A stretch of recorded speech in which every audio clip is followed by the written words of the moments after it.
Okay, fantastic. So, first of all, welcome. Thank you everyone for coming. Guys, I know it's cold, yeah, but you got a bit more. Again, it's going to be slightly deaf and out of my voice by the end of this, so keep the cheers going. So, we're live now. I think we're live. Good evening, everybody, and welcome to Harrowall. Welcome to the Big Comp final. Very exciting, George. It is very exciting indeed. We are here together. My name's George Lonsdale. I'm Louis Parkinson. And we are going to be talking to you for the next couple of hours through an extremely exciting finals. It's going to be really good, man. We've had a hard day of qualifiers, and we've now got the top six open male and the top six women's plus. We're going to see them compete on the finals. Did you also do the qualifiers this morning? I didn't do them this morning. I did have a play on the Boulders this afternoon, and oh my gosh, the caliber was high. I barely managed. So you get scored on your top 15 boulders. I barely managed to do 15 boulders. It was a really, really hard morning. Right. I think I've spoken to a lot of the athletes this afternoon, and I think everybody found the format quite different. It was quite a difficult one to be tactical with, because 100 boulders in qualifications is a lot.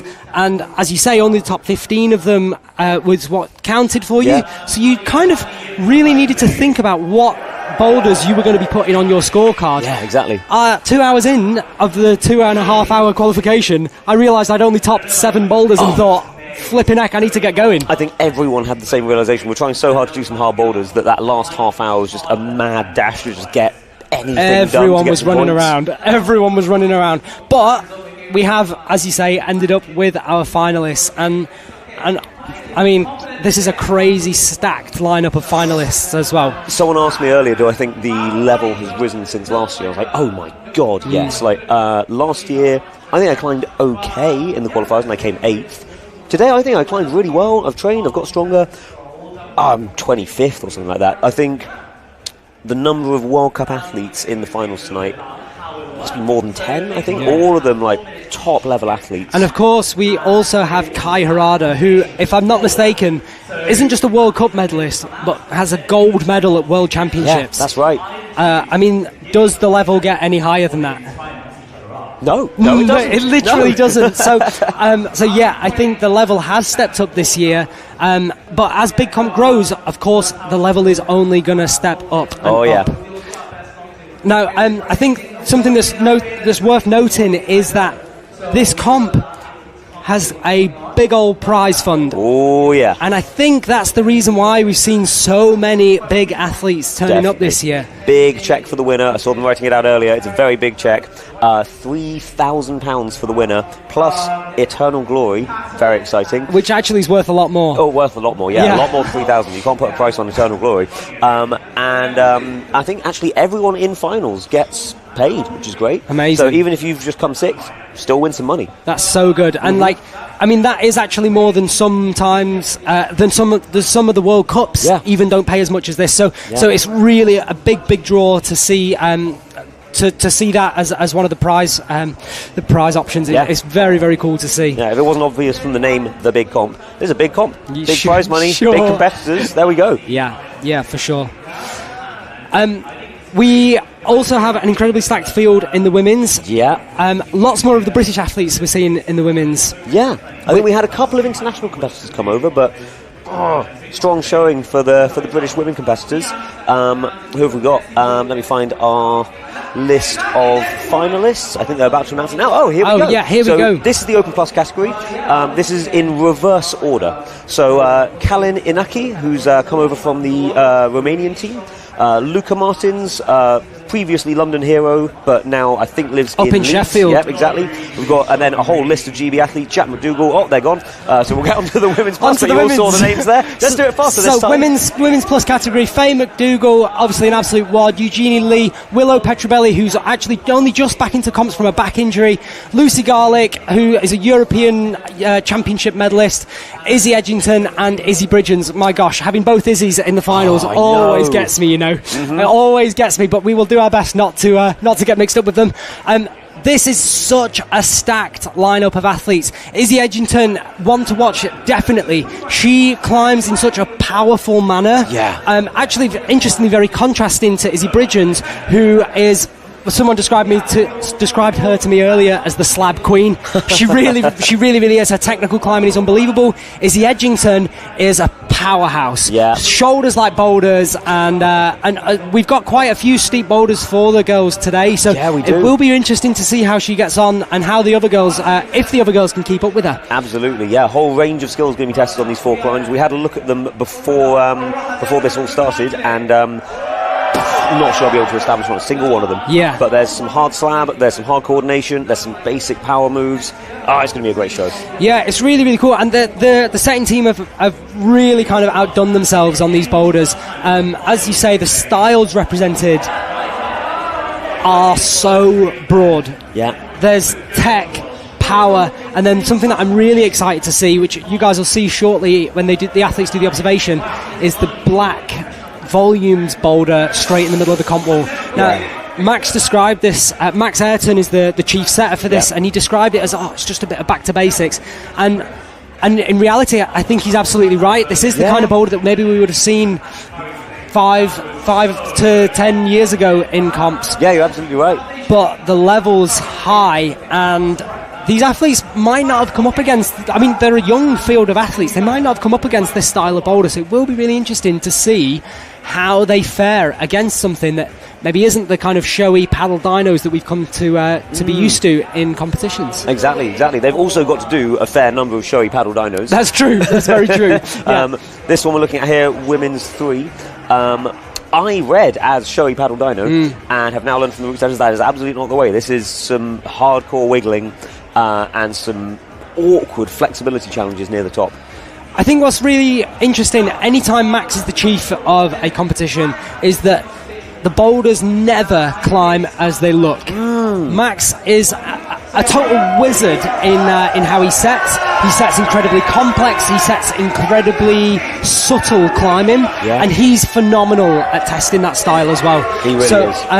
It's always interesting whenever he chiefs a set to what the athletes are actually going to come up against, because you just never know. And we've seen some wild stuff from him in the past. And I did notice on one of the boulders, the zone is the second to last hold. I think that might have been the black volume boulder. You're again. Right, yeah, it is. The zone is the second to last hold, and this is the kind of thing that Max's setting always gives us, is like a slightly confusing job for us as commentators, because we just don't know how it's going to go down. But what you can be sure about is that last move is going to definitely be really, really hard. They mentioned matching that finish was not an easy task, and it doesn't look it. No, really doesn't. Right, I think we're going to bring the athletes out soon. They're all getting ready in isolation. They've had a hard day of climbing. I checked with them. I asked, does anyone do all 10 of the hardest qualifiers? And no, apparently there were 2 climbs today that didn't get topped by anybody. Wow. But I also saw some of the hardest ones being made to look very easy by some of these competitors. All right, here we go. We've got Faye McDougall and Kalin Anaki lining up to come out for the athlete presentation.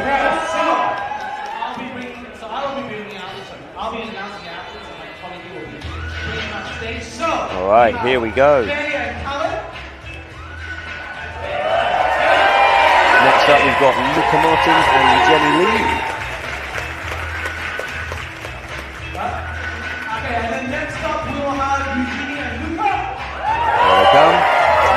Both, I think, grew up climbing on the London scene and now training in Leeds full time. Yeah. Back down to try and do their best at this competition tonight. Who have we got next? Next up, Willow, and who's come out with Willow? There's Jack Willow, McDougall. and there's Jack McDougall. There we go. Jack, oh my gosh, what a year Jack's had. World Championship finals, unbelievable. GB Climbing, as a team, are smashing it. Really are. Smashing really it. are. 2024, 2025 have been unbelievable. Next up, obviously, we've got Lucy there, and just out of the spotlight Is it Max? Is Max. There is Max. Max, My obviously, hero. straight back from injury. He broke his foot, 5 5 or 6 weeks ago. Been using that time to campus through 13. Oh my gosh! Well, I chatted to Max on stage at Kendall Mountain Festival last weekend, and he's basically just been training non-stop. Anything that he can train, he's been training it. Yeah. Diane and Kai have just come out as well. Like, both of them, absolutely insane seasons. Now, I'm going to go and check out the boulders with these guys. So, Louis, I'll catch you very shortly. I'll talk to you from my headphones from here. Go have a good time. All right, folks, let's have a look at these boulders. So, we're off to look at women's +1 and the open male boulder. During the observation stage, they've got 1 minute to look at each of the climbs together. They're allowed to touch the start holds if they want to, and as you can see, they can talk about the detail with one another, they can share ideas, or they can keep it all to themselves if they want to. This first one, for the women's category, they all look really hard. This one I don't think is the hardest, but always difficult to come out for a first boulder. You're full of nerves, don't know how it's going to go. Obviously these are all very experienced competitors, so I'm sure they'll handle it fine. If we have a look over at the men's boulder, this is their first one. So they're on the slab and they're doing a crazy set of coordination moves. Although among that group they're all We're good. Hey, so these guys are going to move on to their next boulder, but let's have a quick look at the slab before they... Oh no, they've got another minute. So we're going to have a look at this slab with these guys. So this is the open 1 slab, and I can't even tell you how bad some of these holds are. This hold that Luca's starting on, very, very slopey, but the foothold is what really kind of sets this boulder off. Essentially, it doesn't exist. It's very, very slopey, and they're going to be throwing up into this toe position, jumping over onto these 2 pink blocks volumes, then having this mad coordination move back down onto the green 360 volume, before then having a very, very techie, very squeezy finish. If I had to come out to this finals boulder, I'd be bricking it. Louis, you've done a lot of finals. How would you feel coming out to this one? I mean, I quite like this style of boulder, and it's quite nice that it's not physically, but the pressure to that in a few number of attempts is really high. Right, I think we're on to the next boulder. George, what are we looking at? Yeah, so the boys are on the squeezy volume boulder that I was telling you guys about, but let's go and head over to the girls boulder. This is one that I'm really, really excited about, because there's holds on this boulder that are exclusive and only just come out. These are set on these amazing purple volumes that are the Lakeland Climbing Centre volumes, and then the Terrors from Unleashed Climbing. I don't know if you guys can see, but these footholds are awful. Can you go and put your hand by one of them so you can see the size of these? Yeah, so I'll show you the biggest one on the whole boulder, which is this one. That's the biggest one? That is the biggest one, so which is about the length of 1 pad on my finger.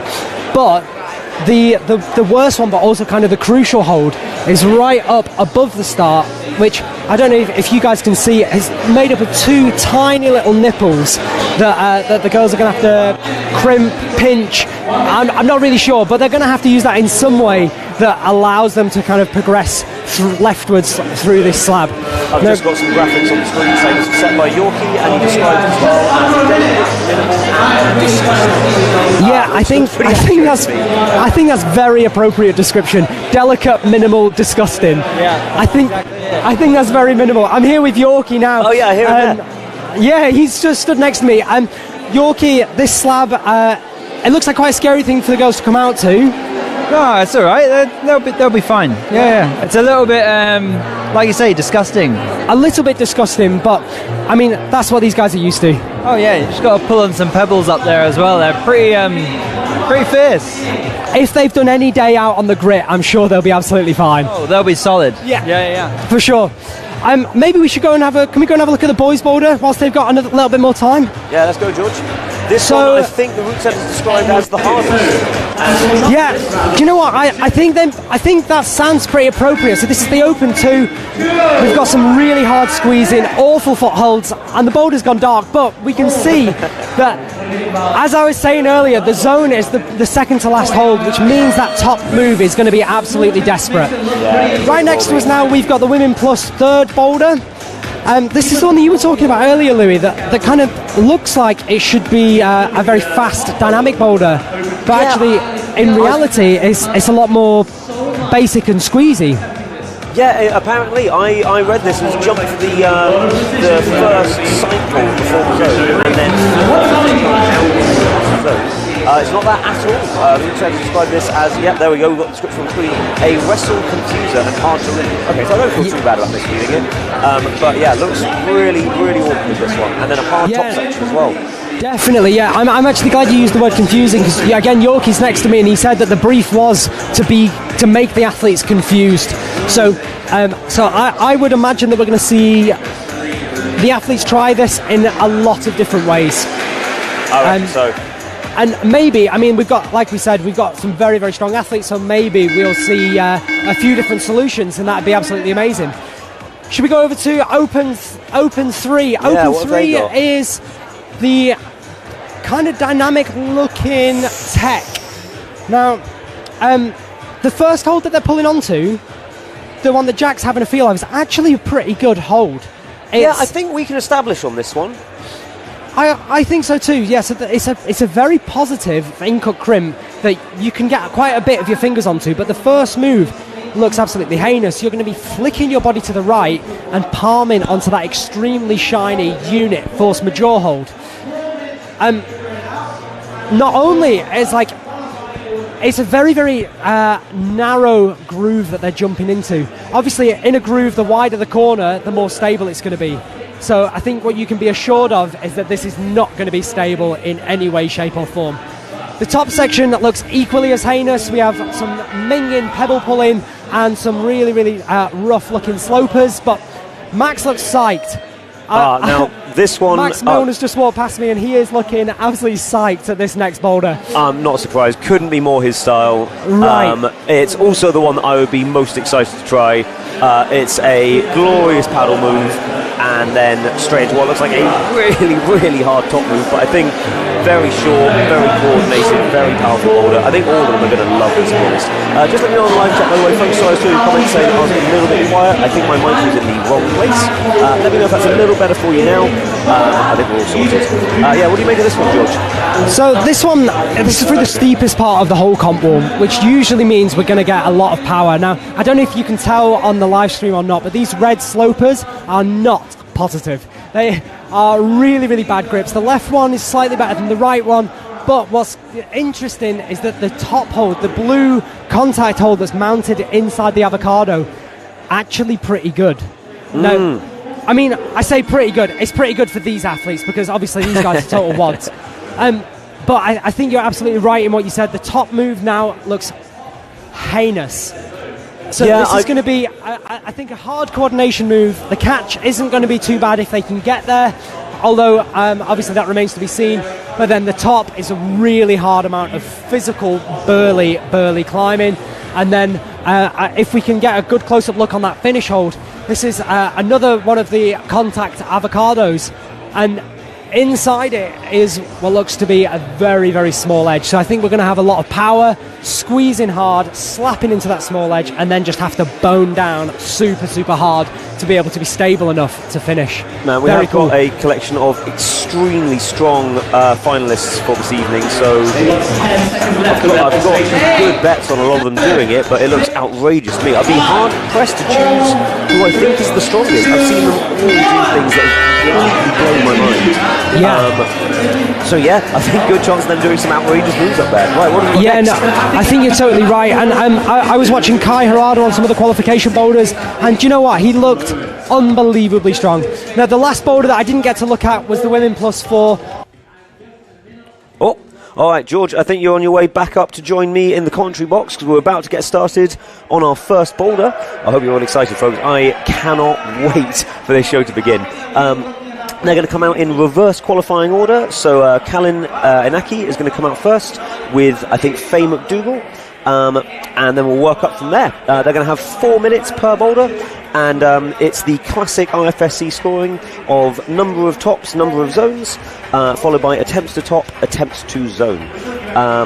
So on this first boulder... Oh, sorry, someone's asking something in the ears. Hey, George is back. How you doing, buddy?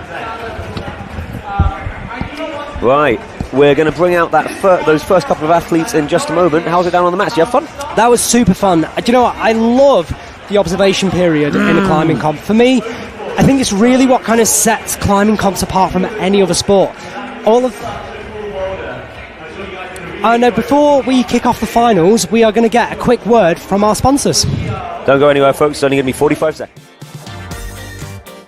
Every unrooted shot is bursting with baobab, a wild African superfruit with 7 times the fiber of oats, 6 times the vitamin C of oranges, and 6 times the potassium of bananas, all packed into one daily shot.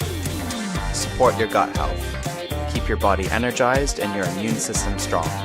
Sometimes it takes guts. Sometimes it takes energy. Unrooted, your partner in climb. Tenzing Natural Energy, the most refreshing energy drink you'll ever have. 100% from nature, low calorie, no junk. Because life's too good for bad energy.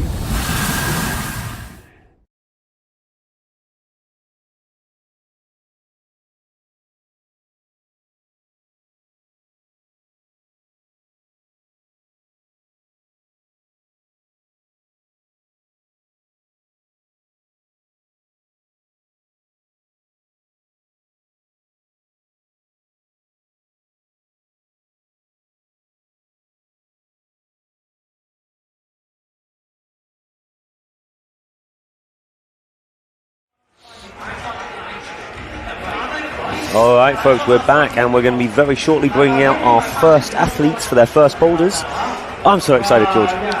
Yeah, me too. So I don't know if everybody at home knows, but this is actually the first time that Lou and I have hosted a live stream. Both of us have hosted a lot of competitions. Yeah. I'm a route setter as well as like professionally, and Lou, you've competed in a lot of comps over the years. I've done a lot of competitions. Once upon a time, many years ago, I did 2 rounds of the World Cups. And other than that, still regularly do competitions, know all these athletes fairly well. Some of them been competing with since they were much younger and they're on the junior circuit. Now they're all grown up and big and strong. But yeah, as a duo, despite us not having done any commentating before, I think we got this. I think so too. Okay, so our first athletes are out. And obviously they're going to start by facing away from their boulders, and they will wait for their timer to count them in. 2, 1, and our MCs have started this competition. And we're away. We've got the timer on the screen so you can see how much they've got left. Their aim is to do this in as few tries as possible, but to be honest, doing them at all is going to be a hell of a challenge. Let's see how Callan does. Oh my god. Well, okay, that looked fine. He absolutely cruised that move. Yeah. I'm not going to lie, that was the move that I was convinced was going to be one of the hardest moves in the entire final. So, oh, and he just slips off just after the zone. Faye McDougall, meanwhile, getting into some crazy positions. Oh! And doesn't look like it quite worked for her. I wonder if she'll try something different on her next go. Yeah, I wasn't even sure Callan was on the wall just then. I was like, is he on the floor just walking past to make sure what the moves are like? But no, that was him doing the move. Let's see that again. He's going to do it again now. For me, so I was talking earlier about, like, would I like to come out to these boulders as a finalist? And this one really kind of gave me the willies. And I was thinking I would be terrified to come out to this boulder. But he is absolutely cruising. Yeah. He's a big, tall guy. That might make it slightly easier. I think he's our tallest finalist. I think so, yeah. Whereas he can... Oh, there we go. He can keep his hand on the previous hold as he lands both feet on that green one. Yes. I think someone like Max, who's a fair bit shorter, is going to have to do a full jump down to it. I think so too. And I think Kai Harada might actually be our shortest finalist. Yeah. So it will be interesting to see how he compares to Kaylin. Right, in the meantime, Faye McDougall back on for her second attempt, I think, on this. Her and her brother, Jack McDougall, are both absolute monsters on the GB team. They've both been competing for a really long time, really experienced, both incredibly technical climbers. Yeah, definitely. And I think recently have got really, really strong. All right, here we go. Faye now past the zone. Let's see what she makes of the rest of it. Come on, Faye. Come on, Faye, you're doing so well. Yeah. Really making those shoulders work. Callan back on the zone in the meantime. Can he make it happen on this go? Come on, Faye, stick with it. Faye's about to eye up the finish hold. Here we go. Here we go. That's one on the finish. Come on, Faye. No text on that side, but the other side isn't good either. I think there's texture on the backside of it. It is, but the profile is so bad. Exactly. She's making those shoulders work. And there it is. The first count of the final is for Faye McDougall. Good effort, That Faye. was wicked. So cool to see. I think only on a second go as well. That could be important later in this competition. Meanwhile, Callan onto his 4th attempt now. He's got just over a minute left, and he... Oh my God! How did he recover that? Climbing so well. Now, just to talk through the graphics that you guys can see on screen now. So, Faye has a full square. The square is halfway full if they get the zone. And I've had to stop because he's just actually managed to secure the next hold, and he's got 1 minute left still on the wall. Let's see. Oh no! Oh, he reached for the arete. He thought it might be good, and there's nothing there. That arete is actually really poor. Surprised by the downside of this not being a regular gym is he doesn't know exactly what the features are. Right. Other athletes might not make that mistake. If they know Harrowall well, they'll know that there's nothing there to go for. Luckily, he's got time for one more go, and I think he knows how to do it. Have we got any athletes that this is their home gym? No, I think there's a few athletes who have climbed here regularly and have done a bunch of comps here before. But I don't think there's any who are climbing here regularly on a weekly basis at the moment. Okay. Oh, man. I was explaining through the graphics. So on Kaelin's, you can see he has half a box. That half a box says that he has the zone, but doesn't have the top. Phase is full. She has the top. Simple as that. Excellent graphics. That's really helpful. Oh, come on. He's got 5 seconds. This will be extraordinary. Well, what good effort, Callan. Unbelievable effort there from Callan. I'm really excited to watch him on the rest of the boulders because that was such a rough boulder to come out to as your first boulder, and I mean I don't think there's any other way to say it, but he smashed it. Yeah, right, next we've got Luca Martin and Eugenie Lee. Again, both phenomenally strong athletes. Eugenie Lee has been competing on the GB team for a really long time now. A long time. She isn't actually on the team this season. At the moment. No, that's but a shame. Do you know what? She's been crushing it in the comps. Yeah, she has. So she wasn't on the team, but has just destroyed like the UK-based competitions this year. And I hate to say it, but she's beaten a lot of the girls on the GB team. Yeah, I bet she is. So let's hope that next year she manages to get that place back. Yeah. If that's what she wants to do, she clearly enjoys the comps.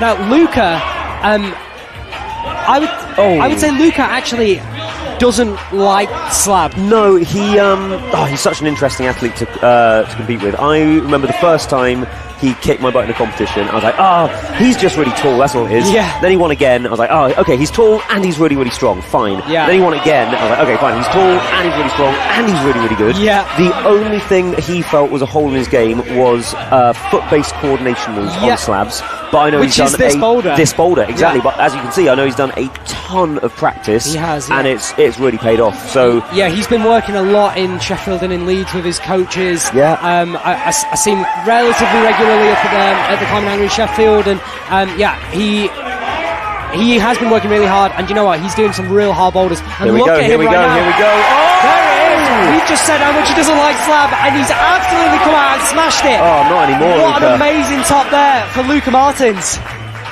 All right, meanwhile, Eugenie has already secured the zone on her first go. We saw that a moment ago. She's got plenty of time left to play with. She knows the boulder has been done. The athletes, whilst they're in isolation, can't see the results, but they've got ears. They can hear people cheering. They can probably work out what it means. Yeah, definitely. So isolation is just the other side of the comp wall, so they'll definitely have a really good idea. And for some athletes, I think that can work in their favour. When you've been in isolation, do you think it helps if you know how the other athletes have done, or do you think it gets in your head? It can go both ways. Sometimes it can be really reassuring to know that the boulder is possible, because then you know, okay, well, if someone can do it, then I can probably do it too. Sometimes it can add loads and loads of pressure. It can be quite nice to come out knowing no one's done it yet, maybe I'm going to be the first one. It can go either way. Yeah. Depends on the athlete, I think. Now, Here we go. I haven't Come done on, many Jenny. finals, and the only 2 finals that I have done, I came out first in them, so I only just scraped into them. So it's a very different mentality, I think, for Faye to come out and be the first person on those boulders. And in some ways, there's almost no pressure, or You've less, got nothing to lose. less Yeah, pressure. exactly. And yeah, maybe we'll see the athletes perform differently the further through the field that we get. Eugenie doing one of the things I think is the absolute hardest in a pressured environment like a finals, sitting down and resting for an extended time to make the most of her last go. There's so much pressure with everybody watching, especially if you're now the only athlete on the mats. To just sit there and rest for a few minutes, put some liquid chalk on, I think shows her experience in this sort of thing. I think you're totally right. And also you'll see, I mean, all of these athletes are total pros, but you'll see a lot of them, the first thing they do when they come out is they'll brush. Yeah. And that is just kind of letting them calm down. They're super pumped in isolation. There's a bit of nerves in the belly. They're definitely feeling the pressure of being in this comp because there's a lot of money riding on it. Oh yeah. So it's really, as you're totally right, it shows a lot of experience and a lot of maturity in their competition head game to come out, breathe, and then think before they just pull straight onto a boulder. And I think when you see some of our athletes who have competed in World Cup finals or World Champs finals, I think you'll see that a little bit more. Yeah, exactly right. They know how to exactly time their 4 minutes on the mats to get the best out of their attempts. But, is she going to go for one more? She's only got 20 seconds. No, better to save her energy for the next boulder. I think that's a sensible decision. She already has the zone, so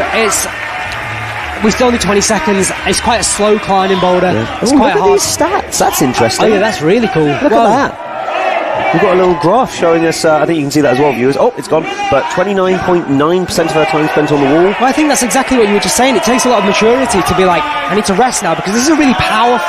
That undercut section is sapping. The feet are really bad. The undercuts are really kind of bitey, but you have to put so much power through your biceps to get into them that actually... making sure that you're utilising that rest period is definitely going to be the difference between getting to the top or not. Now, I'm very interested to see this guy on this boulder because Jack does love slab. Oh, he's an absolute wizard. I think we might see a pretty incredible performance now. Whoa! Look at that. His balance and coordination is unbelievable. Here we go. He's flashed to the zone. He's just eyeing it up. There you go, into the compression. Willow also moving super well through her boulder. Oh no! Oh, you jinxed her. Spoke a little bit too soon.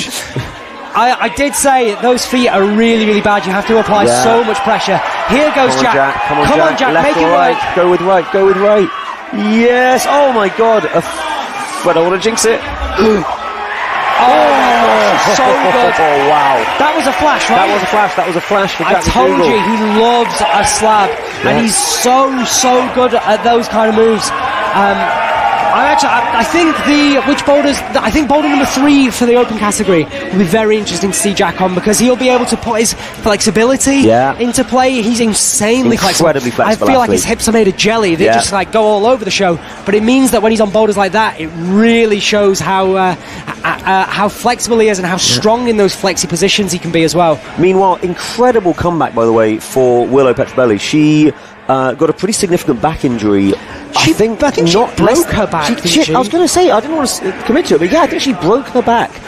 I think less than a year ago. Has barely finished recovering, but as of, I think, maybe a month or so ago, she's got back to training and is already back in a huge finals like this, trying really, really hard on the mats. It's incredible to see her back. I spoke to Willow at Block Party, which is a comp up at City Block in Leeds, which is where Willow trains, and she'd made finals in that one as well. Wow, she's on fire. She said, this is my first comeback, I'm totally psyched, I have no expectations, and I think that's a really good kind of healthy way to go into it, where it really is. She's not putting too much pressure on herself. She knows that, and she said this to me as well, she knows that her back isn't 110%.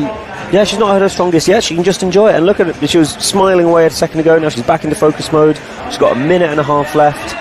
See if she can get the zone and maybe a top on this. But I've seen these other higher placed competitors come out and find this one really difficult. Puts in perspective just what a performance Faye McDougall had in her first 2 tries on this. Come on, Willow. I've seen Faye come back from qualifying in last position to get into the finals and winning comps. And it's always such an amazing experience when that happens, because it just shows the tenacity that a lot of these athletes have. It can be quite disheartening to be like, I just scraped into finals. Come on, Willow, try really hard. Willow, come on. You know what? She's got guns. She's super strong. Come on, Willow, make it work. Try hard. There's some good gurning going on. Yeah, I'd be confused here as well, Willow. This is the way, but I think when Faye got here, she just rocked her hips right into it and almost sat down into it. Yeah, her hips lifted really, really high, and it just looked like Willow couldn't do the same body position and get her body weight up and rocked over onto the heel. Exactly. It looks like she's going to have one more go. It's ambitious. No, she's decided. She's thought better. Good idea. I don't know what you're going to do in 20 seconds, Willow. No. Let's have a Exactly the rest. same as when Eugenia was on. She's gone, nope, this is that. I've got the zone. Let's go and chill in isolation and get ready for the next boulder. But you know what? She's shaking her head, but I think she's had a good time out on that boulder. Oh, she really has. Right, I think next. So, I think next up is Lucy Garlick. There she is. Our youngest competitor, I think, and Max Milne. And Max Milne, who is an incredibly experienced competitor, but as we said before, has only just come back from injury. So Max broke his cuboid bone, which is one of the bones in his foot. I should know more about it because I chatted to a physio specifically about Max's injury on stage at Kendal Martin Festival, but it's one of the bones in your feet that's responsible for how your foot kind of twists, and he broke it in a really weird way where he wasn't doing anything crazy. Come on, Max. He was simply just climbing around on a slab, and I think it was just something like the amount of tension that went through his foot on one move. Whoa! Interesting. Now, it's these kind of moves that Max's physio did say he needs to be careful Yeah, of. I was wondering about that. And I wonder, I can't remember I can't remember if it was his left or his right. I think it was his left, and I think that's why he tried to land on his right foot then. Yeah. Because, of course, he's just come back from a pretty devastating injury in that it stopped him going to World Champs. Yeah. He was feeling pretty bad about it. Obviously, he then went and campused the ace, and that was like totally unbelievable, absolutely amazing. And he's been campus training so much. He's so strong right now. Not for this style, unfortunately. But I think he only maybe put his shoes back on 2 weeks ago, maybe. I think the first comp in inverted commas that he did was block party again. He did it. He landed on his right foot. You know what? That's nuts. So impressive. But it does show there's a bit of wariness in his climbing. Yeah. So that is interesting to see. Hopefully it isn't going to be bothering him, but he's definitely feeling it a little bit. God, to be able to change the beast on a finals boulder of this level and choose to land wrong-footed. Yeah. Oh my God, and to pull it off second go is crazy. Meanwhile, Lucy Garlick has been, I think, prodigy of the junior team for a long time. And as soon as she was old enough, has just been rinsing a lot of adult competitions as well. And now, here competing in finals against some big names. And I reckon is going to hold her own. Yeah, no, she has European medals to her name, so she's definitely no stranger to big competition finals. Yeah. But as you say, it's not just the fact that it's a big competition final. There's a lot of very good athletes, and I'm sure that in isolation, Max making that move looks so easy. It's so good to watch. This very stacked final, she's in isolation, and there's definitely a bit of psyching each other out that happens, and like they're all kind of jumping around on boulders together. So it is interesting to see such a young athlete coming up against these guys who have done a lot more finals than her probably. She's keeping her head though, and she's sticking with it. There's Max, one hand on the finals. Oh, come on, stop messing around. Yes, Max. There it is. Oh, my hero. Now, Louis, you've done more finals than me, so I want you to weigh in on this. Max touched the black line. The black line is a tape line, which is an out-of-bounds area. Ooh, do you think point. The judges will penalise that? Will he call an appeal or a technical? Or how does it work? Do you have to be past it, or can you touch it? I think the purpose of that black tape is so that they don't actually use that feature around the corner. Okay. If the judges were watching and they didn't call it out then, it doesn't seem like they're going to call it out at all, so I think that counted. Okay. He did seem like he was being very careful to take his hands away from it straight away, so I think he knows, but doesn't seem like anyone's got a problem with it, so great, on we go. I would count it. Would you? Oh, God, yes. Okay, I have a feeling that you can touch it, but you can't go past it. I think that's the right ruling. And in that case, he was totally fine. He didn't go past it, but he was close. Oh, he was. And I think you're totally right. Come on, Lucy. She was really close just there a second ago again. The heel just slipped, but she looked solid on that crimp. But again, 20 seconds out, she's made the same decision as Eugenie and Willow. Very sensible. 37% of the time on the wall, so a little bit more time than some of the other girls. Then 31% for Max. You can see most of that is just that last attempt, though. He's on it for a very short time before there. Yeah, well, I think what's interesting, so obviously that percentage will change depending on how the boulder climbs, right?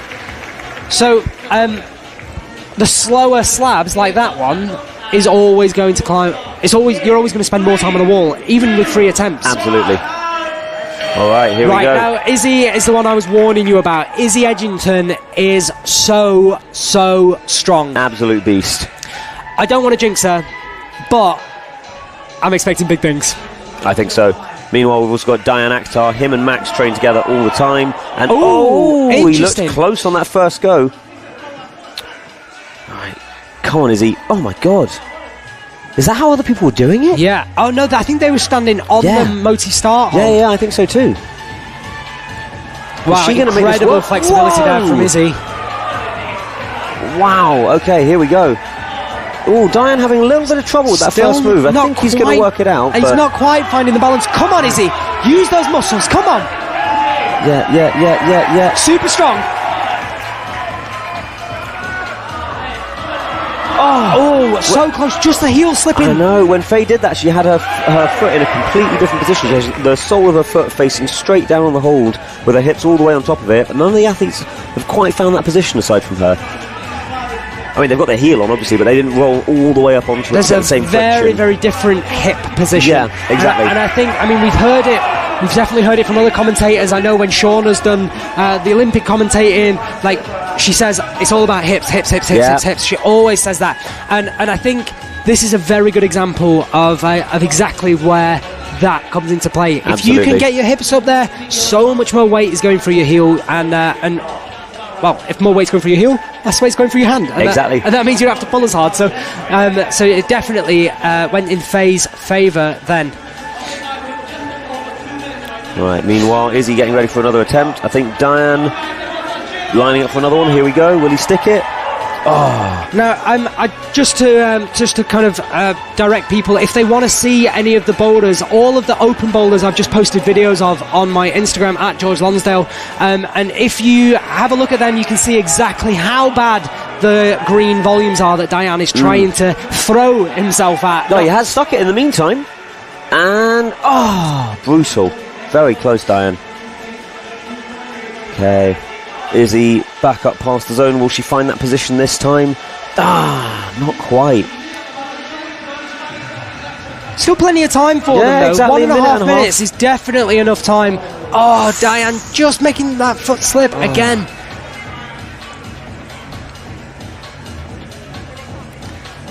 People on the live chat absolutely loving the boulders so far. If you do have any questions for us, any thoughts to share, obviously stick them in the live chat on the live feed.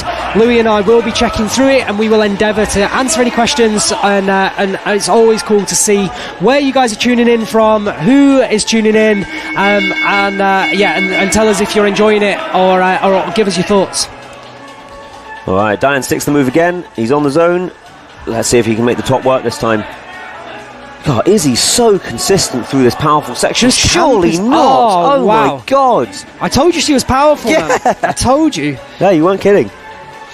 All right, likely the last attempt for each of these two. I'm not sure if Izzy's going to have another go, but Diane's got time. He's got energy. It looked like his foot actually slipped on the jump then. Yeah. Well, he stuck it again, though.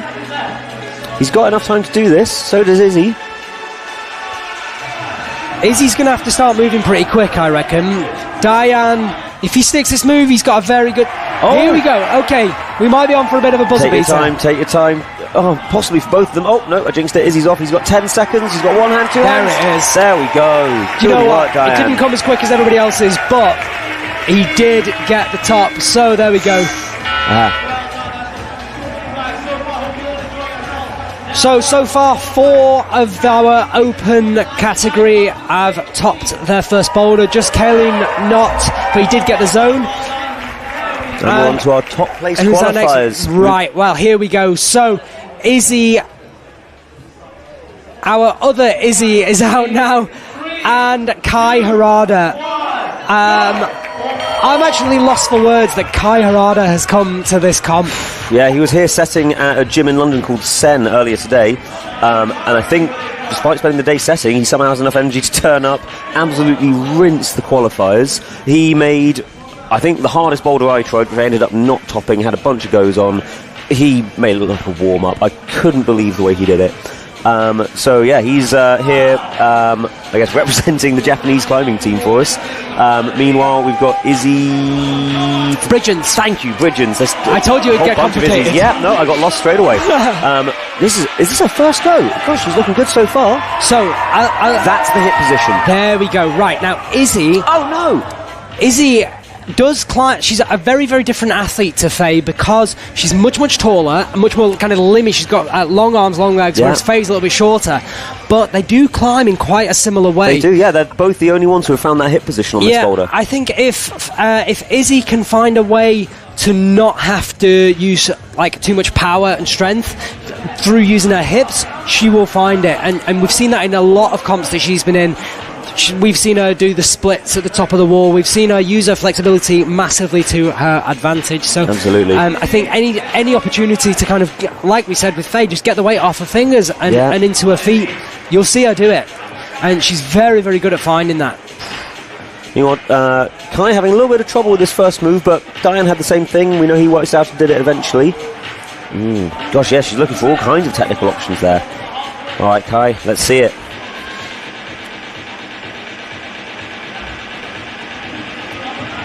Okay. Yeah, no other options for the start move. Oh, we've seen a few athletes stop on that first pink volume that they jump to and then do the drop down as a separate move. I wonder if Kai doesn't feel able to or doesn't know about that as an option. Like we said earlier, he is one of our shorter athletes. That's true. So obviously that foothold is suddenly a lot further away for him than it would be for someone like Callan, for example. So yeah, perhaps he's, or maybe he's just not read it in the same way. That's what we were saying earlier about observation. Why it's such a cool thing is because those athletes are.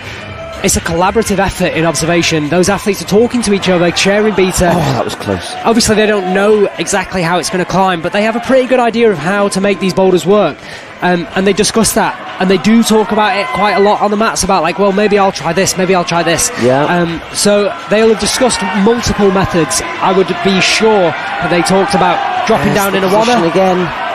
Oh, she's trying hard. Come on, is she going to go right-handed? Oh, no! So it looked like she tried to bump her left hand in, but there is nothing to grab on the back of those holds. Those are... I think I'm right in saying they're from Motif. Yeah, he made it look so easy that time. It's one of those moves, when you do it just right, it's not that hard. You land there and you're standing up on a fairly decent edge. Yeah. But landing it with exactly the right amount of momentum is really, really tricky to learn. All right, here we go. Really, really tricky second to last move there. Not seen...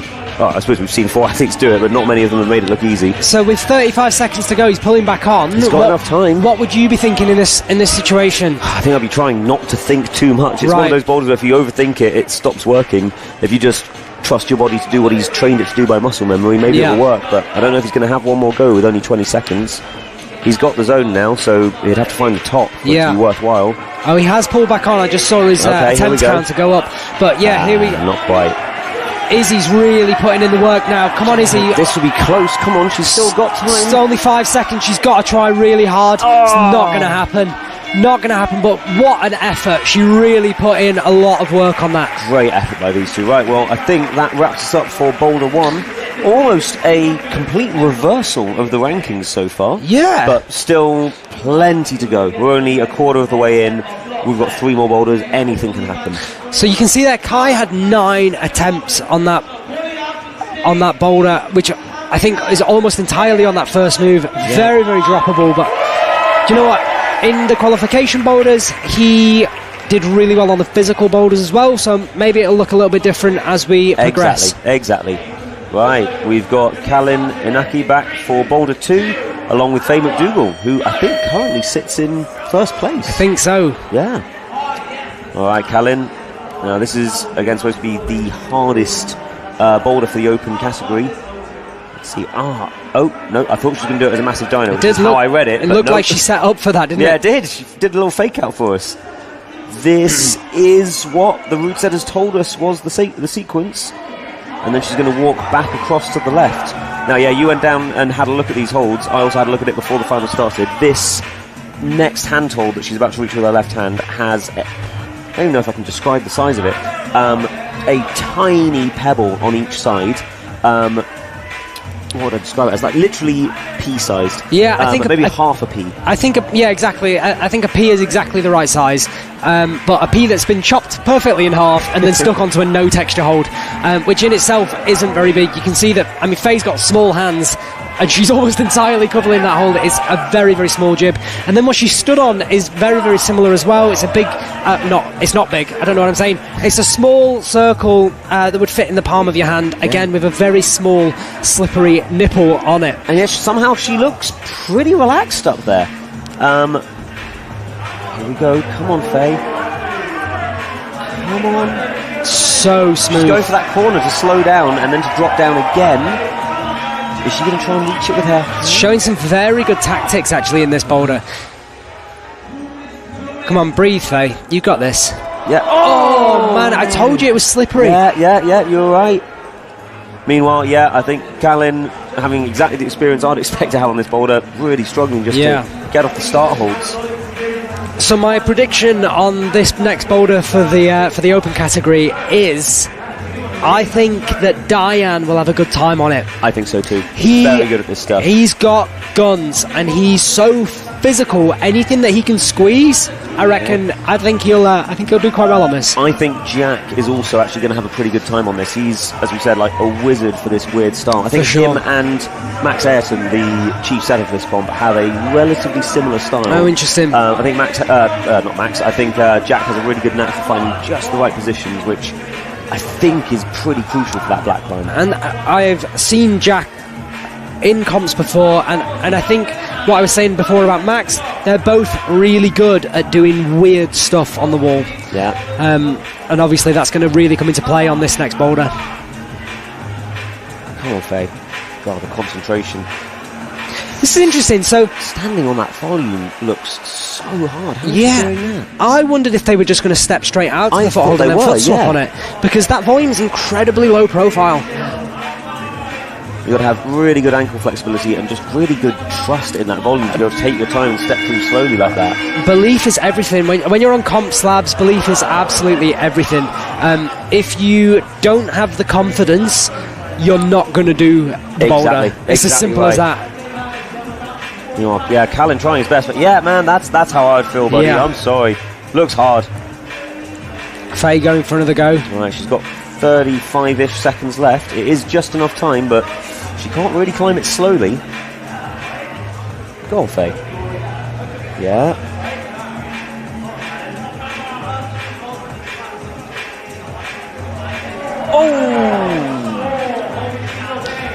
Might have grazed her shin. Do you know what? There. Fair play to Callan, because he stuck with it throughout his entire 4 minutes. He hasn't put it onto the boulder once, but he's tried really hard, and that's a really hard situation to be in, where you're like, I literally can't get off the ground. Yeah. I've been in that situation, and it doesn't feel good. Oh, it sucks. Time spent on the wall, 10 seconds. I mean, come on. That's such a hard situation. But fair play, he could have picked up his chalk bag and walked off, and just thought, you know what, this one's not for me. But he stuck with it and really put in a good effort. I think there's so many skills that you have to develop as a competitor. Obviously, as we've said, they all have to be really, really strong, really flexible. They have to be technically really proficient at so many different styles. But then I think the mental side of competing is also really hard. There's loads of tactics that you need to pick up, and you pick them up over time. But I think, as we've said, the ability to slow down and do things calmly under pressure, really difficult. And as I think we saw from Callan just then, being really resilient, where sometimes you come out, you get your butt kicked for 4 minutes, and then you just have to go back into isolation, reset, and try again on the next boulder and hope it goes better. Right, Eugenie Lee, meanwhile, she's gone for the sequence you and I read. She's gone left foot straight for that red hold, which I assume means she's planning on switching feet, which sounds like a rough method to me, but here we go. God, it's going to be a hell of a magic trick. She did really well to try and control that then. Now, I think maybe what worked for Eugenie in that situation is a slightly faster foot swap. Yeah, I think so. If she moves a little bit more dynamically, she'll be able to get her weight onto her right foot quicker, and she'll have a bit more time in trying to keep her balance. That looks pretty positive then from Luca. That did. He looked quite confused about not working. Yeah. I think he found a good position and tried really hard and got basically nothing back there. Luca's an insanely strong board climber. Yeah. If you watch his Instagram, oh my gosh, he climbs hard on like the tension board and the kilter board, 8 Bs coming out of his ears. But this is such a different style of physicality. I've said it before, I think, to a friend. I think Luca might be one of the strongest board climbers in the world, which I know is a big claim, but yeah, like you say, he does V13, 14, 15 all the time on the board. Pretty regularly. Yeah. And there's, as you say, there's not many people who can keep up with him. But no crimps on that boulder, so I don't know if that's going to be that helpful. But luckily, like I said, he's pretty widely skilled. So maybe he'll be able to work out this start. Yeah, I think what we're talking about with these other athletes, so I think Luca's got a lot of experience still to gain in big finals like this. Like he has. I hosted the British Champs a couple of years ago, and he made finals in that. So he's not unfamiliar with these big finals. Yeah. But there's always things to learn, and he's only young. Exactly. He's in his first year of university. He's got a lot still a lot of experience still to gain in these comps. Exactly. And it can only kind of go up for him from here. Exactly right. Meanwhile, people asking in the live chat, why aren't I in the finals? I did compete at the qualifiers this morning, and obviously I won by a mile, but you and I were going to do the commentating, so I gracefully bowed out and let some of these young guys have a try instead. How did you get on? So it was 100 boulders, and the top 15 of yours that you did counted. So what number did you get up to? So I just flashed all 100. So then, no, not even close. I actually struggled to even do 15 boulders. Yeah. I think I got 18 done in the end. Nice. Took everything. I'm absolutely cooked now. And I think the hardest one I did was boulder number 90, which I was pretty happy with. And I got close on 95, didn't do it. Got close on 91, didn't do it. And yeah, now I'm absolutely trashed. So yeah, asking in the live chat, am I going to come and try these finals boulders? Yeah, but not for a few days. Yeah. I need to grow some skin. Yeah. I can't imagine having gotten through qualifiers and then having to try even harder boulders for finals. Yeah, definitely. I think what's really it's a testament to these athletes. They've done a really hard qualification round. They perhaps had better tactics than us when we were going around the boulders. So maybe they tried or like accumulated points with some of the easier boulders, easier in inverted commas, boulders, rather than going for the 90s like you and I did, where we didn't get super far. But I mean, if you did you said boulder 90? Yeah, dude, that's amazing. They were you really did all right hard. yourself, you know. I got up to boulder 77. Not from one. I didn't do all of them up to 77. And you must have been pumped. Yeah, right. But boulder 77, and that still felt hard. But there was a lot of people here in qualification, and you know what, I'm a little bit under the weather. I've got a bit of a cold lasting. Hamish MacArthur gave me the flu in Kendal Mine Festival, so no. I've got loads of excuses to throw out. Excuse me. Oh no, there he goes. Yeah, good excuses though. Right. Oh, meanwhile, okay, no luck for Eugenie Lee and Luca Martins on those last boulders. But now we've got Jack McDougall, who I think is the first athlete to leave the floor on this boulder. Meanwhile, Willow, working out what to do on this first one. Let's see, is she going to do stand on the volume and step through like we saw Faye do? Or is she going to do left foot all the way out and leave herself with a tricky foot switch to work out? It will be interesting to see how these guys figure it out, because they do train together pretty frequently. So it's always interesting to see how they read in boulders in the same way, or have they gone their own way during observation and come up with their own beta. Oh, Willow. It's pretty savage. So Jack was the first athlete to get off the ground, but obviously that doesn't really matter, because the zone is so high through that boulder. They have to do a lot of work before they can get anything that's worth any points. God, brutal. Yeah, looks hard, Willow. Okay, let's see what Jack does on this. So Jack, he just finds the good position, clamps the crap out of it. Oh, that is the method, but is it to go into the shoulders? Yeah. Wow. Yeah, but it doesn't look very likely. Oh, just wheel spin from Willow there.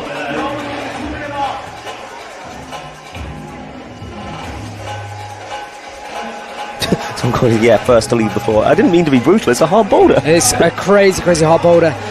I think when Max Ayrton says this is hard, it's really hard. This is really hard, and especially when it's in his style of like kind of weird tech. If Max says it's hard, it's hard. Oh yeah. Can't tell if we're going to have someone come out and just find all the positions and make it look really easy. I mean, my hopes were on Jack McDougall doing just that. Yeah. But you reckon Diane might make a good show I think Diane's got a good chance just because he's so physically strong that if he has something to squeeze, he's often quite good at squeezing. Just leave fingerprints in those volumes. Yeah, but you know what? I've hosted comps before where we've had some weird tech in it, and I've had an entire finals worth of athletes not be able to pull on in somewhat similar to what we're seeing now. So who knows? If they figure it out, I have no doubt, and this really comes with Max's setting, that if they find the exact right body position, it will just unlock. And that's kind of what Max prides himself on in his setting, is this subtlety. If they don't find that, as we've seen, they're just not going to get off the ground. Exactly. Meanwhile, the women's plus boulder continuing to elude our athletes. No one quite working out how to get to the zone. Faye, I think, was the first one we've seen get her foot out to that second volume. Yeah, she definitely looked the most comfortable and confident on this, didn't she? Willow making steady progress. I think that's also what's interesting, is any of these athletes, I think, could do all 4 of the boulders if they had enough time to just work through them. But that 4-minute time limit goes by really fast. Come on, Willow. Yeah, going left foot again? I'm sure for the open category, 4 minutes probably feels quite long. Oh, here we go. Jack with the closest attempt we've seen so far. That was a good go. Long way to go. 20 seconds left. I think Jack's probably going to be calling it. Here we go. Willow's got 15 seconds. Oh my gosh, she made the foot switch look like nothing. Did you see that? Fast foot swap totally works. That's amazing. Come on, Willow. Get that zone. Come on. 7 seconds. No, Willow. That was so close. Oh, just teasing backwards. Oh, man. Oh, she's buzzing, though. Do you know what? Great attempt. I love watching Willow compete because she has such a good time on the mat. Sometimes you see athletes get really frustrated. Willow is the opposite of that. She's buzzing. That was so cool to see, and she came so close to getting that zone. That was an amazing effort. She looked so comfortable on the slab then. Yeah, I know. God, I can't believe how she did that foot switch so easily. It just suddenly was over and she was on to the next move. It was like the countdown just added a bit of pressure just to be like, just keep moving. Exactly. Yeah, right. Max and Lucy next. Let's see what they make of these. Lucy, very good slab climber. Yeah. Seen her do some very, very tricky slabs. So I'm interested to see. Obviously, we know all of them are very good slab climbers, and we've not seen a zone yet. So fingers crossed here for Lucy. Super smooth, very, very quick getting onto the boulder. Yeah, avoided that awkward pistol squat. Yeah. Saves her loads of energy for this start sequence. Oh, we can hear some cheering from the audience. We can't see it, but I think Max might be making some progress on... Oh my god, here we go! How did he do that? Max Milne is demolishing this boulder, so that's the zone, which means there's only one move left. There is a hold hidden around... Oh my god, he's found a knee bar. Is that going to work? Come on, Max. Come on, Max. He looks so solid. Come on, Max. Come on, man. Yeah. He has absolutely demolished that boulder. What an insane performance we've just seen.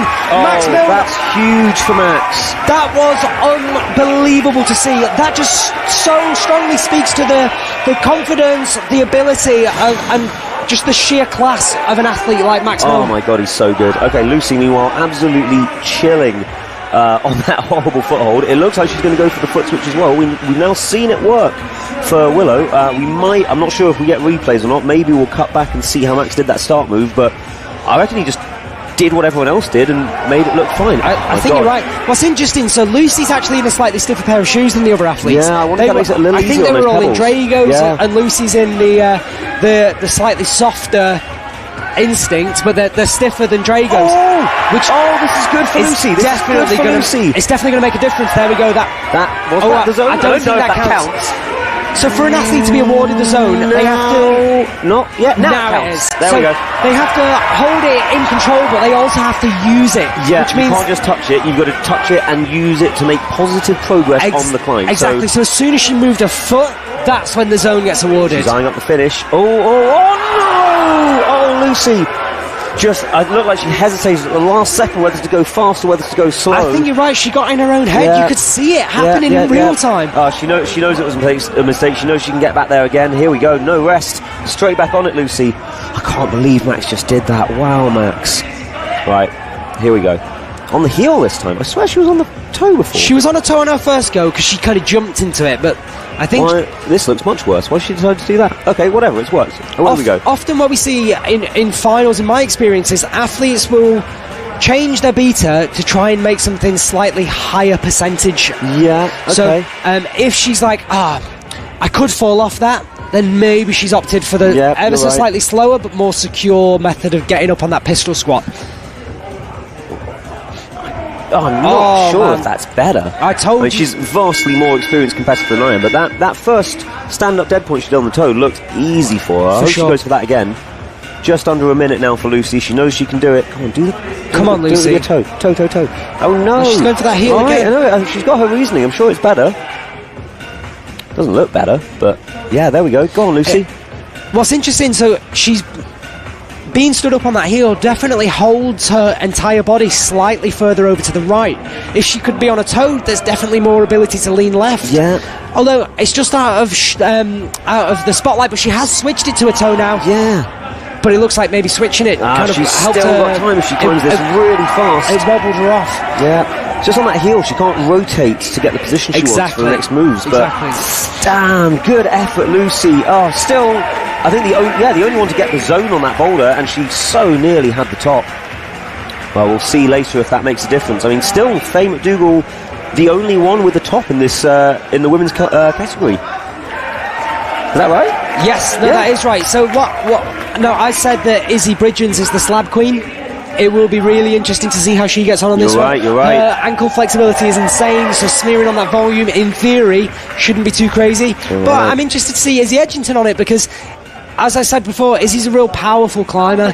This type of climbing is not necessarily going to allow her to kind of use those skills. No, exactly. Let's see how her tech climbing is as well.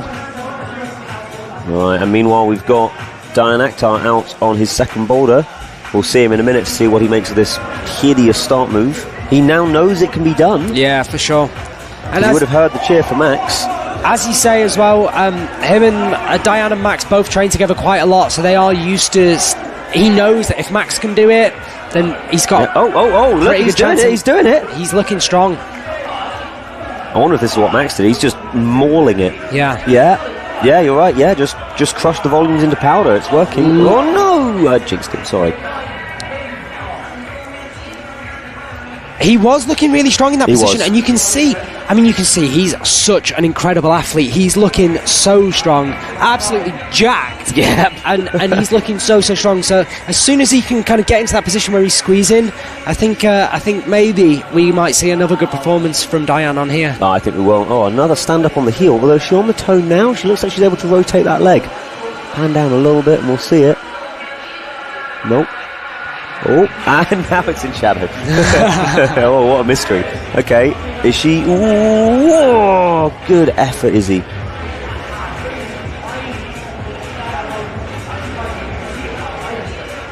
God, they all look so calm up there, but I know it's so stressful. Yeah, for sure. Do you know, I'd love to get inside their head and just see what the matrix looks like inside there, and like, what are they thinking? How many different options are going through their brain? Yeah. Are they thinking... Yes, so she's going for the toe, which is what we said, so that's interesting. Oh, Diane just slipping off the first move. Yeah. So that's showing, even though he has figured out the body position, it's still incredibly droppable. But they've got half their time left. Still 2 minutes to go. There's plenty of time for these guys. I wonder if one of the issues with this first few moves of the men's boulder is just friction. And I think on Max's first go, and maybe on Dan's as well, their hands were just a little bit cooler and the friction was a little bit better. And now he's a few attempts in, his skin's heated up, maybe it's going to be even harder. But he was making progress just then, so maybe he can still do it. Oh, meanwhile, Izzy going for the foot switch. Come on, Izzy. Come on, do it. Just do it. Do it now. She's just got to believe that's all it is on this. Do it. Oh, come on!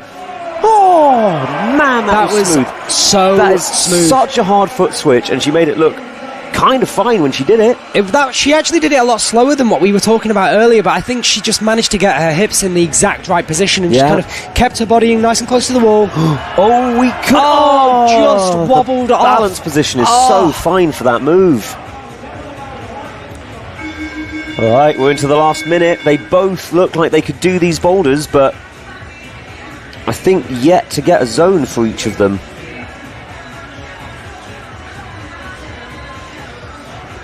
Okay, she's pumping herself up now. Come on, Izzy. Come on, Izzy. 40 seconds left. Yeah, Diane looking strong. He always looks strong. He always looks strong, but he's back in the position he was in. So let's see what he's got his foot. Now, there is a jib on that volume that he stood on with his right foot. There is. But it's not a good one. Position just then as well. He looks pretty solid, but the foot is... There's a jib, but it's not a good jib. If Izzy keeps moving, she's got just enough time to do this. It's going to be tight. But we could see our first if she pop. foot She swaps knows a little she can bit do the quicker. foot switch. No! Oh, man. Great effort, Izzy. Diane's going again. There's 5 seconds. He could still just get the zone. It could count. Not enough time. Yeah, with less than 20 seconds left, there's probably not quite enough time to top the boulder, but if you've not got the zone yet, then it is worth using that time. For sure. If you already had the zone, then 20 seconds is not enough time to top it, so not worth getting on. I think we'll see when the scores pop back up. Lucy's currently in second place, and she only has 2 zones, so the zones really could be kind of like make or break if this is a low scoring finals. Yeah, absolutely. Right, Kai Harada, our top placed qualifier, along with Izzy Bridgens, who you've titled the Slab Queen. I haven't titled, other people have titled, but I have seen her keep saying it. Do you know what? I've seen her on slabs, and she climbs incredibly well on slabs. She's really, really good. Now, what I'm interested in here, right? He's crimping it. Kai is so strong. He's off the floor. He's also incredibly good at comps, but this is what I would describe as a very British style comp boulder, in that there's not many setters who set boulders this style. Max is obviously one of them. Yeah. Jamie Cassidy, yeah. He always used to set this kind of weird style as well that required it. Percy Bishton, yeah. Again, really weird tech is very much the style that these setters go for. Absolutely. Now Max Ayrton taking up the mantle to set weird British tech. Weird British tech, but I wonder how much exposure Kai has had to it. Sorry. It's alright, don't worry. How did that work? I actually didn't even see that foot swap happen. It was like the foot just morphed from left to right. That was crazy. Oh my god, is this her... No, it's her second go, but man, it's looking good so far. Yeah, come on, Izzy. Okay, now this is where we saw Lucy have a little wobble. Just hesitate for a second. There is a or small... slow, what are we saying? I think fast and... Oh, no! Just a little bit too quick. You saw as she hit it. Yeah. Her hips and her chest just came out a little bit. I think you've got to go fast, but then keep the balance point, which is a really, really hard balance to find. Yeah, as you were saying, Kai Harada might not have had much experience on this weird British tech style. I'm not sure. Has he come over and done the quiff before? Because that's famous for exactly that style. The Climbing Works International Festival, big competition in Sheffield. There definitely has been a lot of Japanese athletes, but I can't think if Kai has been over for it. No. Let's see this foot swap again. Come on, Izzy. Maybe he could be convinced to come over for the last ever quiff, which is happening next year. That would be very exciting. He is doing all right on this so far, though. Okay, here's the foot swap. Oh, hand just slipping then for Kai. I don't understand how that's working. I don't understand that at all. How is everyone else having to jump and she is just sliding one off and putting the other one on? I feel like the same thing happened again. It's almost like there's a glitch on the screen. We both leaned right in to have a good look. Both were like, yeah, don't understand what's happening there. Don't understand. It's like the white and black shoes just kind of like vanish into each other. That's crazy, absolutely amazing. Alright, a minute and a half left, both of them. Louis, let's see if we can actually watch what's happening this time, because I've missed it both times. Okay, let's pay attention. So look, her left foot's on. Yeah, good. Now when does the switch happen? She stands on it, and then... How's she doing? But how is she getting her weight off the left foot? And that is amazing. So she's not doing the hop. She's kind of just switching around, switching her heel around, and just allowing both feet to be on it at once. The route setters have somewhat designed that to not be possible on that move. So I don't understand how she's doing it at all, let alone making it look effortless. Come on, here we go. This could be really important for Izzy, and she sticks it. There we go. what I think will very much be a very crucial top. Oh, there. yeah. Izzy Bridgens has now taken over in first place. That was amazing to see. Wow, the slab queen in action. Yeah, well, I told you. And you know what? Lucy came so close. It took the same number of attempts as Izzy, but Izzy just managing to make that finish Incredible. move work a little bit better. Kai, meanwhile, still battling with open category 2 boulder in the last 20 seconds. He's still fighting to get the zone. He's got to this position almost every time, but, oh, yeah, that foot switch was brutal. I think he's going to call it there. And that brings us to the halfway point of our competition. Still, right? Yeah, that's 2 boulders done. Yes. Yeah, yes, and that's our top place qualifier. So I think we're going to briefly break for some adverts. Yep, there we go. Here's a word from our sponsors. It'll be 45 seconds. Stay right there, folks. Every unrooted shot is bursting with baobab, a wild African superfruit with 7 times the fiber of oats, 6 times the vitamin C of oranges, and 6 times the potassium of bananas, all packed into one daily shot. Support your gut health. Keep your body energized and your immune system strong. Sometimes it takes guts. Sometimes it takes energy. Unrooted, your partner in climb. Tenzing Natural Energy, the most refreshing energy drink you'll ever have. 100% from nature, low calorie, no junk. Because life's too good for bad energy.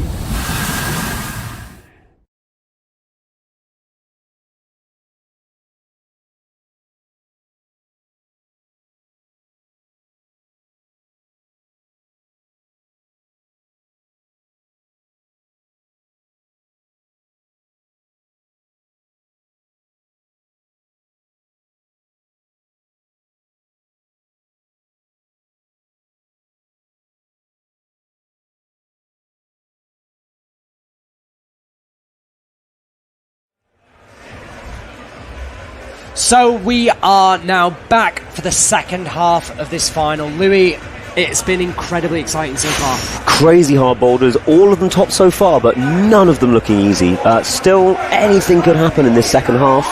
We'll know more, certainly, and maybe have some predictions of the winners after this boulder, but we'll see how it goes. If you had to call it now, who would you say for your 2 top athletes? Max. I would have called that before the final started. Yeah. Big Max fan, and he's always so good, especially under pressure. And I think I'd give it to Faye McDougall for the Women's Plus category, and so far looking really good.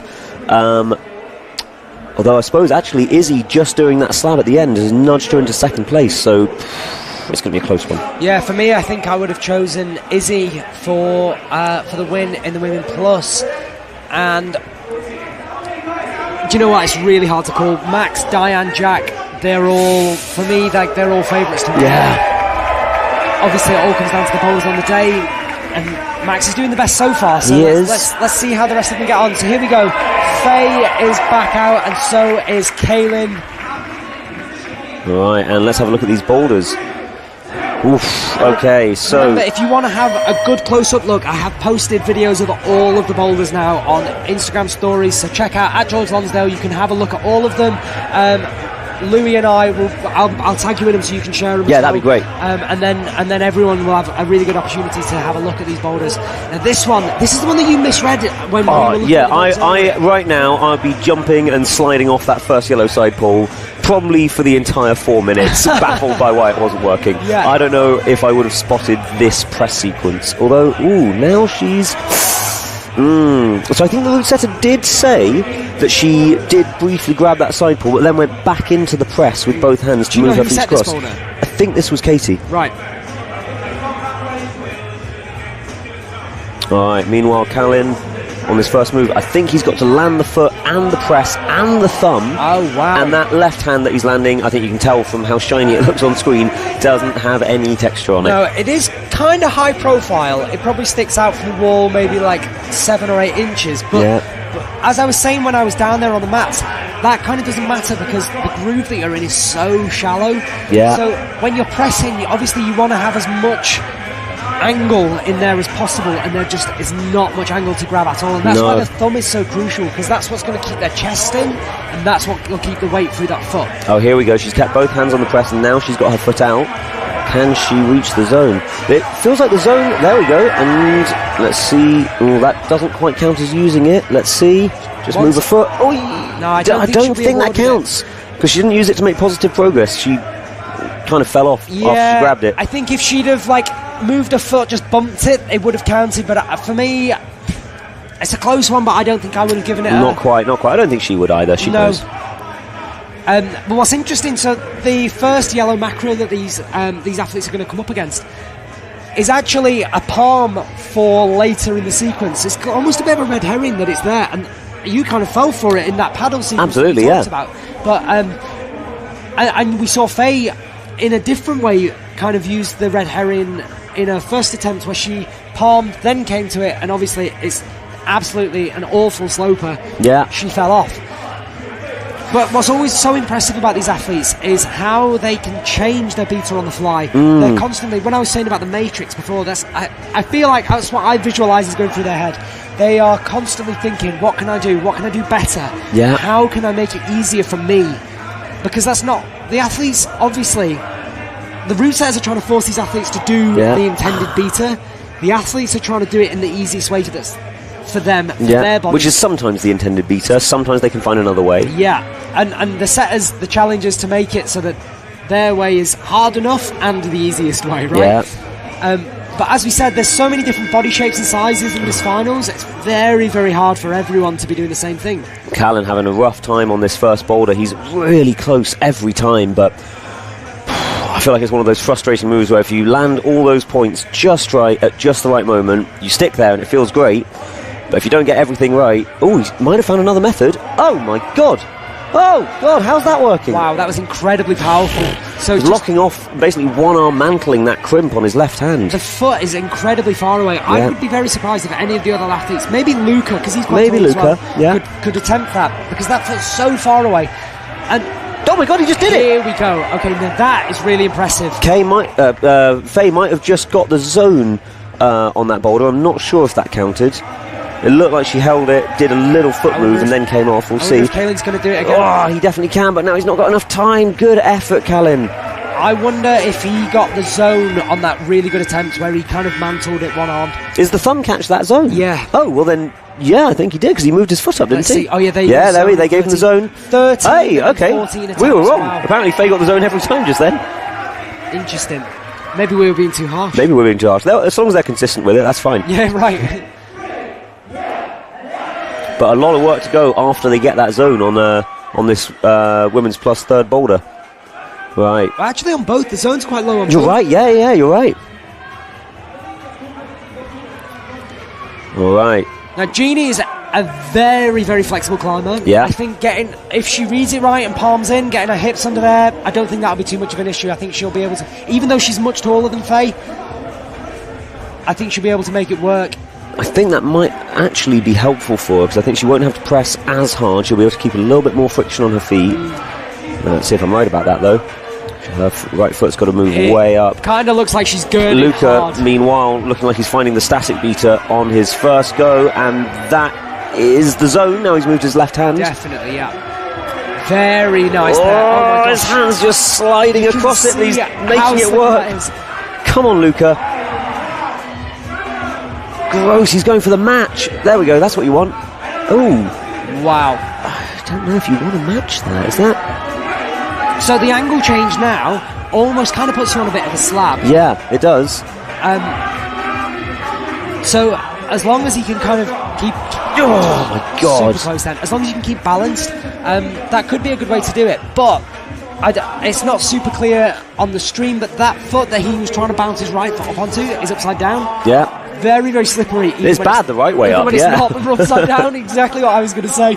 So he's going to have to undercut that pebble really, really hard to be able to kind of keep enough force through his feet. Good thing he is an absolute mutant and probably can do that. But I don't think it's what Ruxus is intended. He'll probably make it work anyway, but let's see. Meanwhile, Jenny Lee making steady progress towards the zone. Come on, Jenny. Yep, she's got her foot out. That... I mean, it was the zone for Faye, so let's assume that counts for Jenny as well. Oh, good effort. I will be interested to see if the judges are giving it for that, because obviously we are being slightly harsh, but Also, we can only see what's on the screen. Yeah. The judges have a much clearer view than what we Exactly. Okay, Luca just cranking that start hold down way below his shoulder to get that zone. Yeah, like you say, one of our taller athletes, but I'm interested in your opinion. I wouldn't say it's always an advantage to be taller. Actually, it rarely is. Yeah, I think if you look through athletes past, we can see that actually some of our shorter athletes do really well. I'm thinking some of the guys like Sean McCall. Yeah. One of the best athletes that climbing's ever had. He's what, like 5'6", something like that? I think so, yeah. So, I think in some ways it can be very beneficial. In fact, look at tonight's final. Max Milne, not a tall athlete. No, exactly. But an absolute powerhouse. And I think what being slightly shorter has helped with is teaching him to move really dynamically. I wonder if that was your feeling on it as well. I think being a taller climber can often be an advantage early in someone's climbing, but no, I take it all back. Jenny can reach all the way up to that foothold, and maybe she's going to be able to break the climb completely. And right now we are looking at two taller climbers who are finding some good beta breaks using their height and strength. Yeah, this is working. Now, I can tell you that foothold that Jeannie's crimping on is really, really bad. Yeah, but she's making it work. This is incredibly strong. How is she making it work? Oh, she's got it well now. Oh, no! She looks unsure about whether or not that was a good idea. And the fact that she went back out to the zone makes me think that she doesn't think she's got the zone. So I will be interested to see the scores and see if that is reflected, because maybe we are being as harsh as the athletes, the judges are slightly. Might also be that she didn't feel like she had anywhere else to go. Also could be true, yeah. That's the zone.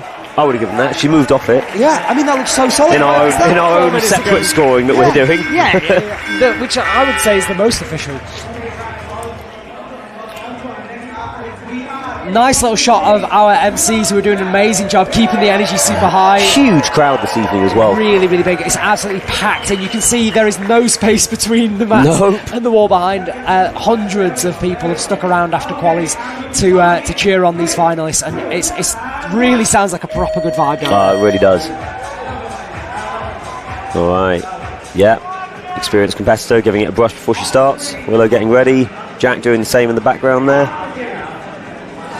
Now for me, I would imagine Jack's going to do well on this boulder. Again, it's weird tech, small holds. Jack's got strong fingers, he's got good hip, flexibility, mobility. I would be putting my bets on Jack doing all right on this one. I would too, George. Oh, Willow's toe hooking the other side. Everyone else has opted for a left toe hook to stand up with their left hand first. Willow's got a completely different method here. Looks like she's having a hard time with it, but it is working.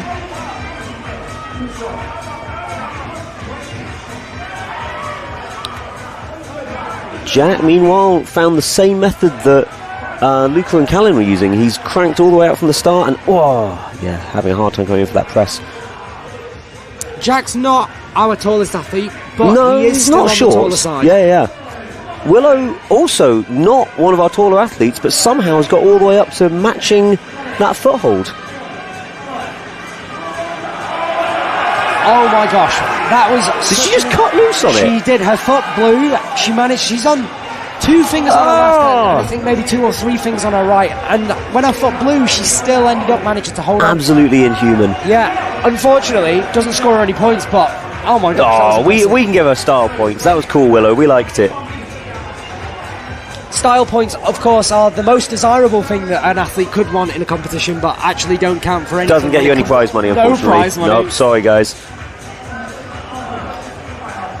No, I don't know if you could see very clearly on that, but Willow was good. Oh my god, I know. Really trying hard. I wonder if, because of her back injury that she's had over the past kind of 18 months, a move like this where you have to really arch your back, really push your hips underneath, might be something, in the same way we saw Max being a bit wary on the slab boulder, maybe we could be seeing something similar with Willow, which is why maybe she's opted for the other toe hook. Yeah, could be. Jack, meanwhile, is now changing his beta almost every time. He was going for the full intended dyno method a second ago, but he's back on this. He's already got his foot high. No one's made it past this point yet, though. I think all athletes so far have. Did Callan get the zone as well on this first one? On this first move? I can't remember, but he definitely looked quite solid. Let's have a look at the scores. Yes, he did. He did. It was okay. on his 13th out of 14th go. So it Yeah. was, he definitely There we did go. get the zone, yes. Jack, I think they'll update it in a minute. He has definitely had more than one go, and he definitely has got the zone. Yes. Meanwhile, Willow, I wonder if she's going to go straight for that foothold again. It was interesting what you said about Jack. He has changed his beta pretty much every go. But it looks like he's opting to go back to what was his most successful method, which is this locking down But method. the bump in to get the press on the no-text hold looks... Oh, it's worked! Oh, no! I think he was slightly so fed up psyched. there. He was so psyched that I know. his palm worked. He lost concentration on his right hand. Yeah. Go on, Willow.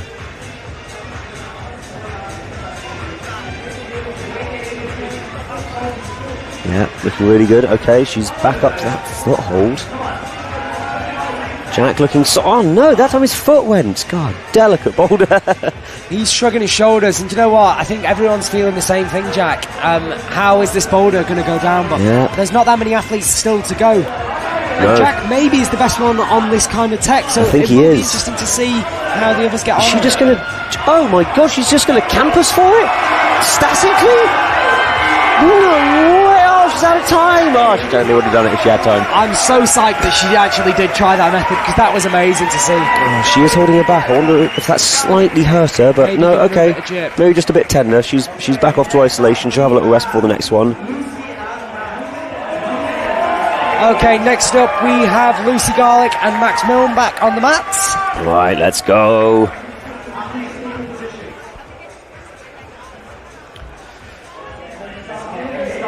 People absolutely loving the setting on the live chat. I agree, folks. The setters have done a spectacular job. Setting climbs, simply just difficult enough to separate the field, is an art in itself, but to make them so varied and interesting and aesthetic, they've done an incredible job. All right, let's go, Max. Whoa, ambitious to just go for it like that, but that is the way it's set. Meanwhile, Lucy taking her time on these first moves. Very, very patient climber. She's very experienced in these positions. Oh God, using that press basically as an undercut. I wonder if she's going to go for the same method we saw Willow and Eugenie trying. No, here we go. She's going out for the zone. Max lining up for his next attempt. Wow. Yeah, I think going from that start hold straight to the zone, not even an option worth considering for Max. So just going to go for full send for the intended dynamic beater. Come on, Max, I believe in you, buddy. Yeah, let's go. That was rough. Okay, meanwhile, Lucy taking her time, giving the holds a careful clean, making sure they're in their best condition for her next attempt. Still loads of time to play with for her.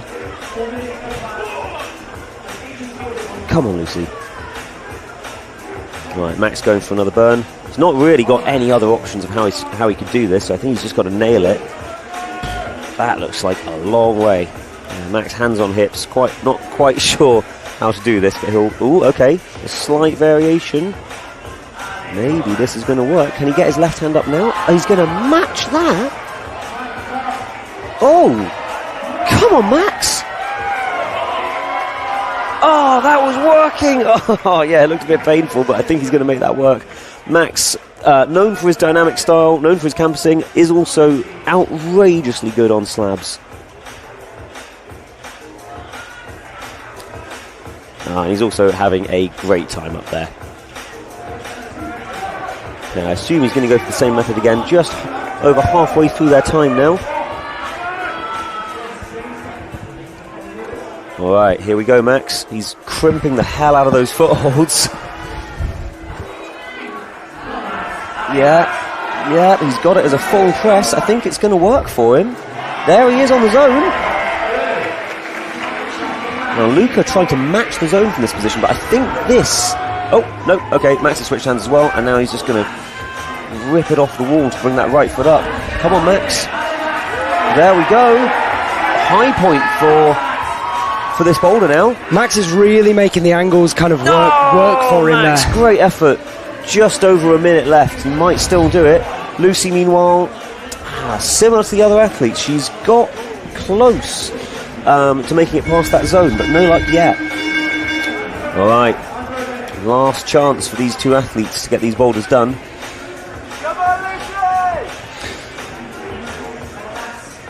Max did actually have a little slip there when he pulled on, but I think he's got his beta dialed now. He knows what's going to work. Yeah.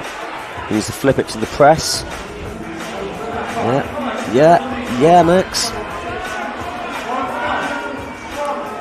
Here we go. 30 seconds left for these two. Super smooth. Still a long way to go. Oh, Lucy's found that foothold. That's definitely the zone. She's looking really strong in that position as well. I don't know if you saw then, Max got very close, jumping to the yellow macro. Come on, Lucy. Come on, Lucy. Oh, my God. Here we go. 10 seconds. Is it enough time? Oh, the effort. Now, that's exactly what we were talking about earlier. That hold is kind of a red herring if you go early, but it's a very good palm to get you up into that groove so that you can then get into that higher section of the boulder. Exactly.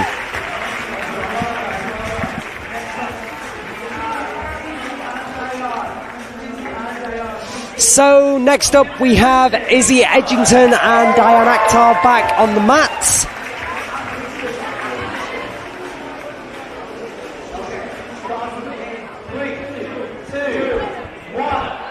And they're about to kick it off. Now again, what I was saying earlier, Izzy's such a strong physical climber. A boulder like this where she can kind of really unleash the biceps a little bit, this could suit her. And for Diane, I wouldn't say, as we saw on the first boulder, I wouldn't say that slab is like the thing that he excels in most, but there is some positivity to these holds. And what we know about Diane is that as soon as he can get his fingers wrapped around something, he can hold on, and he's so physically strong that if he does get that pebble really well, I think he could surprise us. Oh, very committed position that Izzy was in to fall out of then. I think she's okay.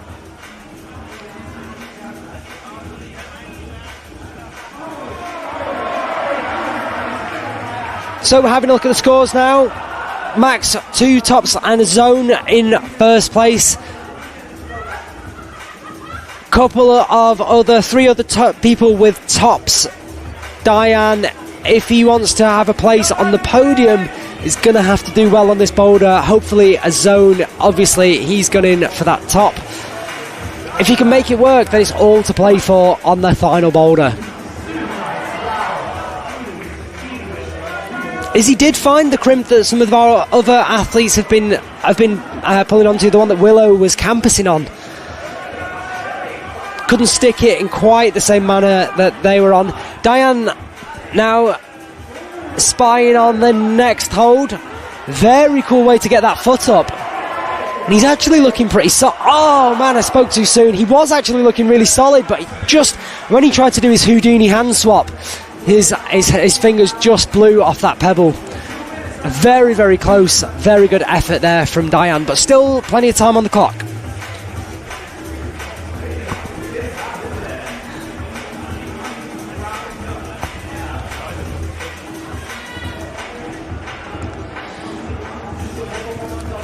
Diane, go ahead.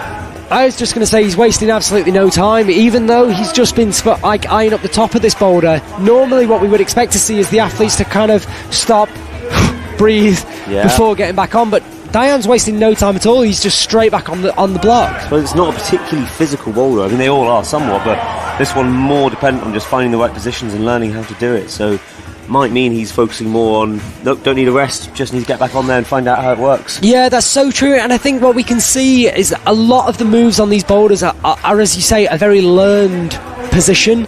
These guys are so good at learning these boulders on the fly, and then you'll see once they get a beat that works, it's instantly dialed. Yeah. And I suppose, oh no, the score's not updated. He has got the zone a couple of times, hasn't he, already? Yes, he has, yeah. I think it's as much as anyone's got so far on that boulder. Yeah, which might put him a little bit higher up the leaderboard, but he's still not going to be taking over Max just yet with 2 tops in a zone. Can still come down to that last boulder though. Yeah, looking strong, Diane. Come on. The tricky bump up to the... Oh, man. Frustrating, because I think he knows he can do that. You could see it in his face that he found that very, very frustrating. Absolutely. It was almost disbelief in his face when that foot blew.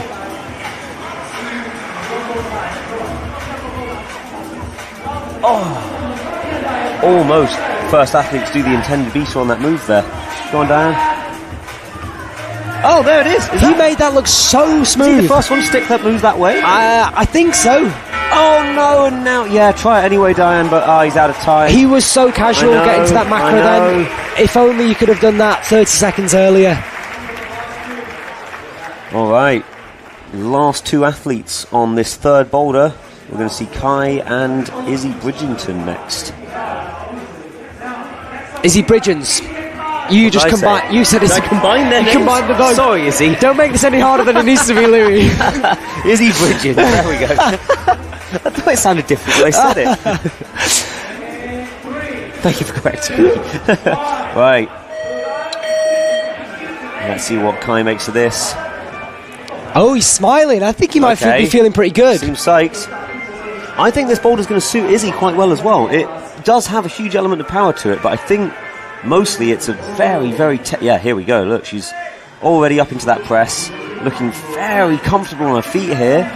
Oh, she looked good on the zone just then. She did. She was using 100% of her span to get out to that zone, but I think the volumes that she has to stand on, the left one in particular, is pretty low profile, so you need to be able to put a lot of weight through it. You got to use that zone to really pull your foot down into that volume. So was she on the zone, or was she grabbing something else just then? I think she was before the zone.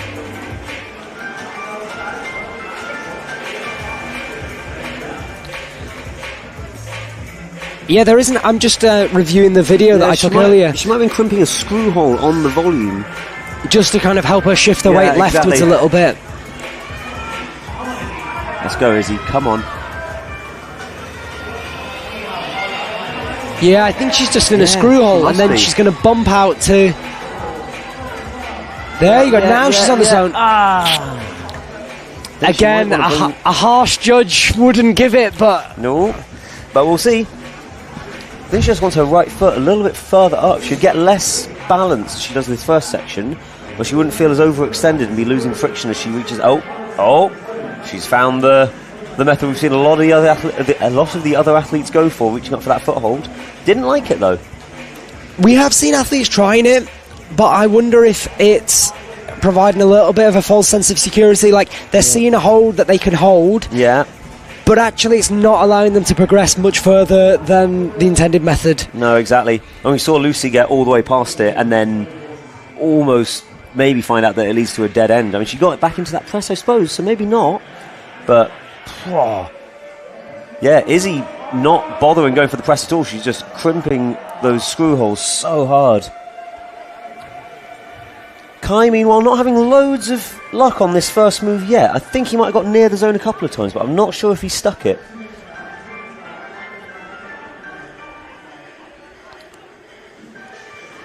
Alright, another go for Izzy. Let's see it.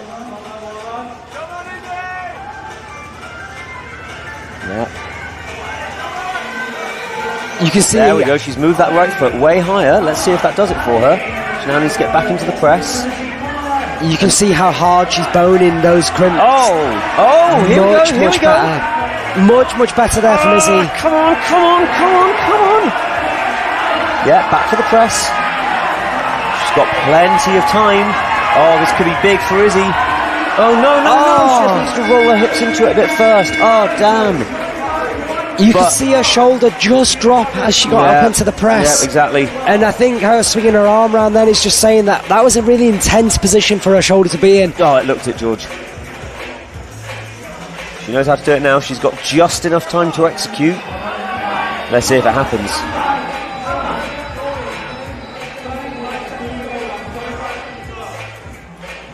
Oh, meaning only 30 seconds left now. Both of them slightly running out of steam on these boulders, and it might be that these are the only ones that don't quite see a top in tonight's finals. Which is so interesting, because that's definitely not what we would have predicted after talking to the route setters. Oh, it's a shame. Izzy looks like she's really learned how to do this, but I don't think she's got enough time to find a top. But I'm pretty confident she doesn't, but here she goes. Press. Do it anyway. Keep going. Oh! Such a good effort. Oh, fantastic effort by both of them there. did Kai get the zone on that? I don't think he did. Don't think he did. Let's have a look at the scores. No, it was, I think, 9 attempts, but no zone. He was incredibly close, but I don't think...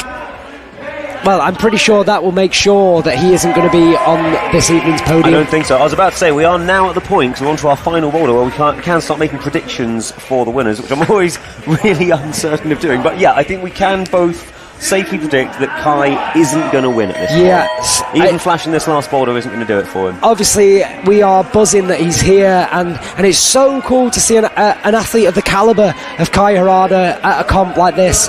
But I think the Brits have outdone him today. Yeah, it looks like it. Alright, meanwhile, the boulder I would be most excited for in the open category. Oh, that's not supposed to work, what Callan just did there. I think you're supposed to be paddling across those. Maybe he did stop on that first one. That's not how I'd read it, but let's see. Well, when I was down on the mats, I can confirm that hold that he did kind of pause on for a second, although I wouldn't say he stopped. It's awful. Yeah. It's a really poor sloper. It really is. I think... Oh, yeah. You can see as soon as he comes past the point where his left hand is working overtime, his shoulders come forwards and he has to release that position. Yeah. I think that he will have better luck, maybe pulling a tiny bit harder through that left, but allowing him to move through, because then the second red sloper is better than the first. And obviously then the hold after that is really good. Now, when I was down on the mats, when the guys came over to this for observation, they were buzzing. Oh yeah, I bet they were. They so all excited. Loved this style. Oh! Faye made that look cruisy. Oh, she's looking good. I think the rest of this boulder is pretty hard, but gosh, she's looking confident. That's the zone. Yeah. No, it's really not over from here. No, it's an incredibly physical top. That slope is awful. Let's see, she's got the friction. She stick that. I thought she was off. Come on, Faye. No, I'm sure Faye will find a different method. Yeah, she has. So strong. That was told us would work. Now the finish hold is upside down, so she needs to find the knee bar. There it is. Faye McDougall, her second top of the finals. And I think Louis did that point at the top of the leaderboard. Puts her at the top for now. It doesn't confirm the win yet, because she's only got one zone aside from those two tops. If Izzy Bridgens also tops it, then it means Izzy wins. But if Izzy doesn't top it, then I think that's gold for Faye McDougall. I'm mashing everyone's names together now. That really makes things hot up. Yeah, as you say, I think you're exactly right. So Izzy needs to top this boulder now for her to beat Faye. And if she does... Yeah, if she does, Izzy will still have one more zone than Faye has. But, oh my gosh, what a close final for those two. Incredible. Yeah, just answering questions in the live chat. Yes, Faye and Jack McDougall are siblings. They've been competing together on the junior team circuit and now on the adult team circuit for years and years now. I think their parents are also pretty good climbers as well. Yeah, and their other sibling, Catherine. I'm not sure if there's more McDougalls, but I once hosted a plywood masters up at Boulder UK that had Catherine, Jack, and Faye all competing. It was a McDougall takeover, but it was amazing. A dynasty. We aren't seeing her today, but Izzy Bridgens also has a sister that competes at a super high level. I've seen them in multiple finals together. Connie Bridgens. I think she had a bit of an injury in a previous comp, but again, another kind of sibling dynasty. Yeah. And these guys are absolutely crushing. I don't know what is in the water up in Leeds where those guys train. There we go. So Callan getting very close with that method. He just needed to move a little bit quicker. That's all it was. I think he might need to start doing that about 3.5 minutes ago, unfortunately. I think you might be right. His last attempt of this evening. Oh my God, that was close. Very good effort. Oh, fantastic effort by Callan this evening. Raising his hands, he's shaking his head, he knows, he's frustrated because he knows if I'd have just figured that out a little bit earlier, he could have done that move. Oh, clearly an incredible athlete, and I think he knows he could have done more this evening, but incredible showing nonetheless. Now, Luca, on this boulder, what would your betting be? Obviously, we know he's crazy strong on the basic climbing style, like physical basic. What's he like at paddling? He's pretty good. Is he? Oh, yeah. It's not his, I mean, I think just pulling down really hard on bad holds is his main thing, but he's great on all styles nowadays. He's done a lot of practice. I wonder then if we might see Luca stop on that first hold, just because it is down pulling. So if he can squeeze, maybe he'll squeeze. He might do. Let's see. Oh, damn. Little foot blow, but that's all right. Jenny, meanwhile, making steady progress on her last boulder of the evening. Oh! Super strong there. Now, that hold that she's undercutting is really, really bad, and she's now going to have to jump from a harder position. Oh, just exploding off the side pull. Oh, Luca was going to go left again after that paddle. Interesting. Looks quite hard. I don't know if you're going to be going in at the angle you want if you go left hand again. Yeah, so when I read this boulder originally before talking to the route setters, I thought it was going to be right, left, match, left. After chatting to the route setters, they said that right, left, and then right hand over to the quote-unquote jug. It's not a jug, it's definitely still kind of a big slopey thing. But so yeah, like 1-2 and then over rather than paddling 3 times. Yeah, exactly right. Luca looks like he might be having a bit of a skin issue. Looks like he got his file out. I had a look at, his hands and a bunch of other competitors' hands while they're in isolation. None of them have great skin. Quite a few of them were doing some serious skin management. I think Luca has a fairly bad split in the side of one of his fingers, which I'm sure isn't pleasant to climb on this hard boulder now. Especially in this pull-on position where you have to crimp really, really hard. Come on, Luca.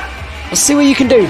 Oh, he could stop on that, but I think it's quite hard to move from that position afterwards, even if you can stop there. For me, if I was in this finals now and if I'd have just done that, I think I would have thought that's definitely worth trying, but the other beater was a more positive...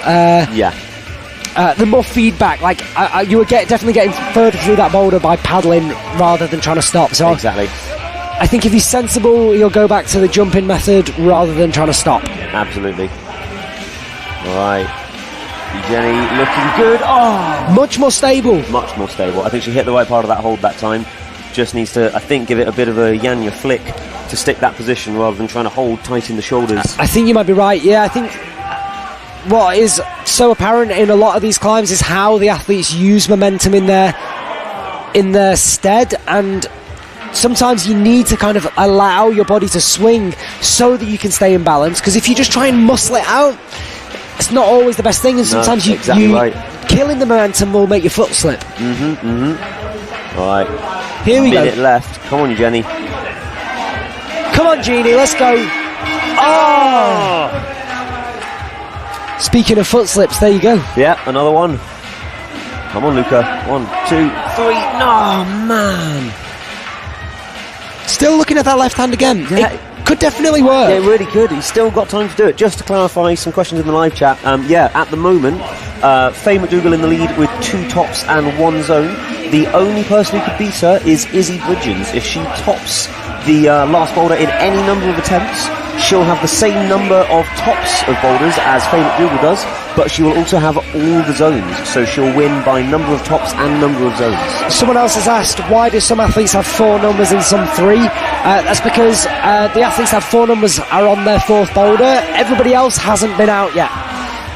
So they will have 4 numbers, but they have to try their 4th boulder before they can have them. Exactly, well explained, George. Thank you. Right, Luca getting on with 4 seconds left. I mean, it would still be enough to stick the zone perhaps, but he's out of time for now. Again, incredible effort by those 2 athletes. They're going to sit with their friends in the audience and watch how the rest of this last boulder unfolds for the other athletes now.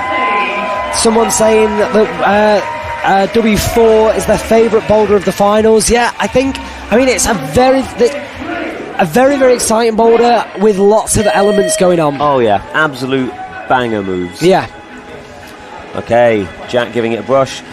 He's pretty good on all styles. He's good on coordination moves as well.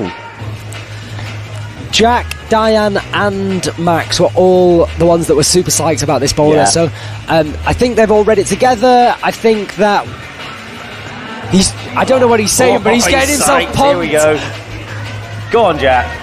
Maybe the future of live streaming comps is we get the athletes mic'd up as well. I don't know if you... Yeah, no, he doesn't look that sure about it. God, imagine them being mic'd up as well. That'd be fantastic. It would have to be an over 18s live stream, I think. I think there'd be a lot of profanities being spouted. Go on, Willow. Yeah, she knows what to do. It's the press, and then catch, and then foot. Oh, close. She knows how it works.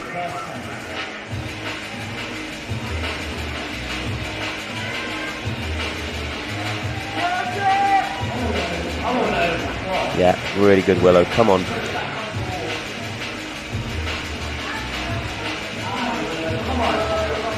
So impressed by Willow this evening, considering, like we said earlier, she's only very recently recovered from her broken back, and is now making as good attempts as anybody else on these finals boulders. Just incredible recovery. Yeah, and again, I mean, we've said it a few times, so I don't want to keep banging on about it, but these athletes are young. Yeah. They've got a lot of experience still to gain, and yet they're absolutely crushing. Yeah. They're showing a really good maturity. They're taking rests, they're brushing, they're breathing. All of these things you would expect of World Cup athletes at a really high level who've been doing it for a long time. These guys are like 19, 20, 21 years old. Like, they are crushing it. It just goes to show how much the standard of athlete has risen over the last few years. The training facilities are better, the coaching's better. There's more athletes who are more motivated and training harder than ever, and look what we've got now. Exactly.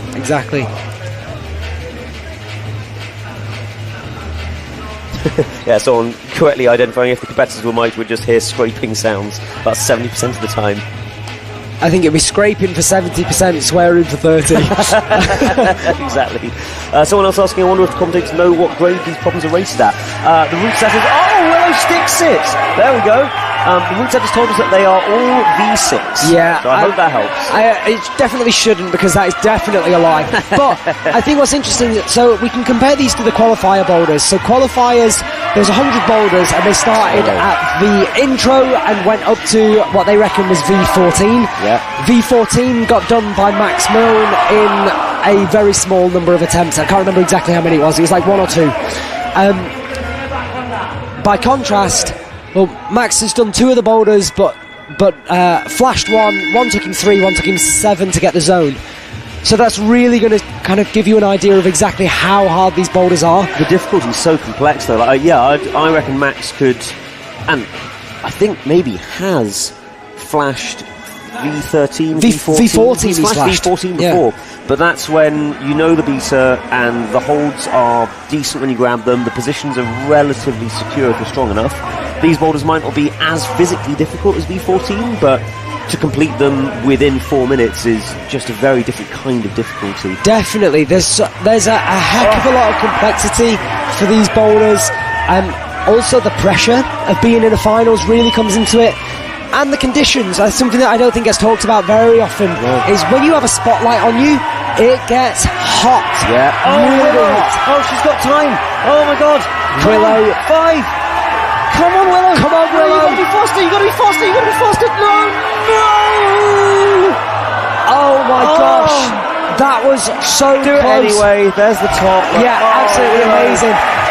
Oh man, I'm applauding in the commentators booth. That is such a good effort. That's the 3rd time Willow has been timed out. Oh, the margins are so close in a competition like this. Oh, but it just really shows that, like, she's just on the cusp of being really, really, like she's almost smashing it in this comp. Wow, that was amazing. I hope she's so psyched with her performance. All right, Lucy and Max back on the mats again for their final boulder. I reckon Lucy's going to do this. Yeah, and I think the same about Max, actually. Max might flash it. Yeah. We'll see. I mean, I really hope he does. I think it will do a wonder for his confidence. Foot slip for Max. I just peeked through the window instead because I want to see what was going on. Lucy, meanwhile, making light work of this first section of her last boulder. She's eyeing up the zone already, and we're only 30 seconds in. So just to kind of go on about the conditions a little bit as well, those slopers that she's on there are very poor slopers. So absolutely hiking it so far. She's no struggle at all. Moving so well. Max has managed to stop on that first sloper. Yeah. Lucy has topped. That's amazing. That's really going to change the scores. Max stopped on the first red sloper. Insane. Oh, he's hyping up the crowd. He knows he's going to do it. Oh, man. Max is such a fun competitor to watch because he just knows, he's got so much confidence Come on, Max, make it count now. Oh, it looks quite hard, this top, actually. It's very hard. Foot all the way? No, surely not. I'm not sure what the best option is, but the finish hold is awful. Oh, man. Okay, I think he'll work out how to do this. Knowing Max, I think he's going to rest for maybe 2 more minutes, then just do it on his next go. I wouldn't be surprised, but look at that smile on his face while he's brushing. He's psyched. He walked over and he was fist pumping when he looked at this boulder because he knew it was up his street. So that's so cool to see Max just absolutely demolish that paddle. That's his broken foot campus training paying off over the last few months. I had a session with Max at last Sundance climbing centre in Leeds a few weeks ago, where we toured around doing a load of campus boulders set by the route setters.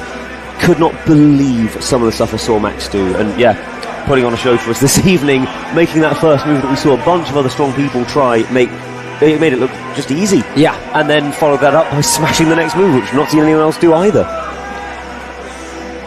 Now, obviously, we did also just see a top from Lucy Garlick.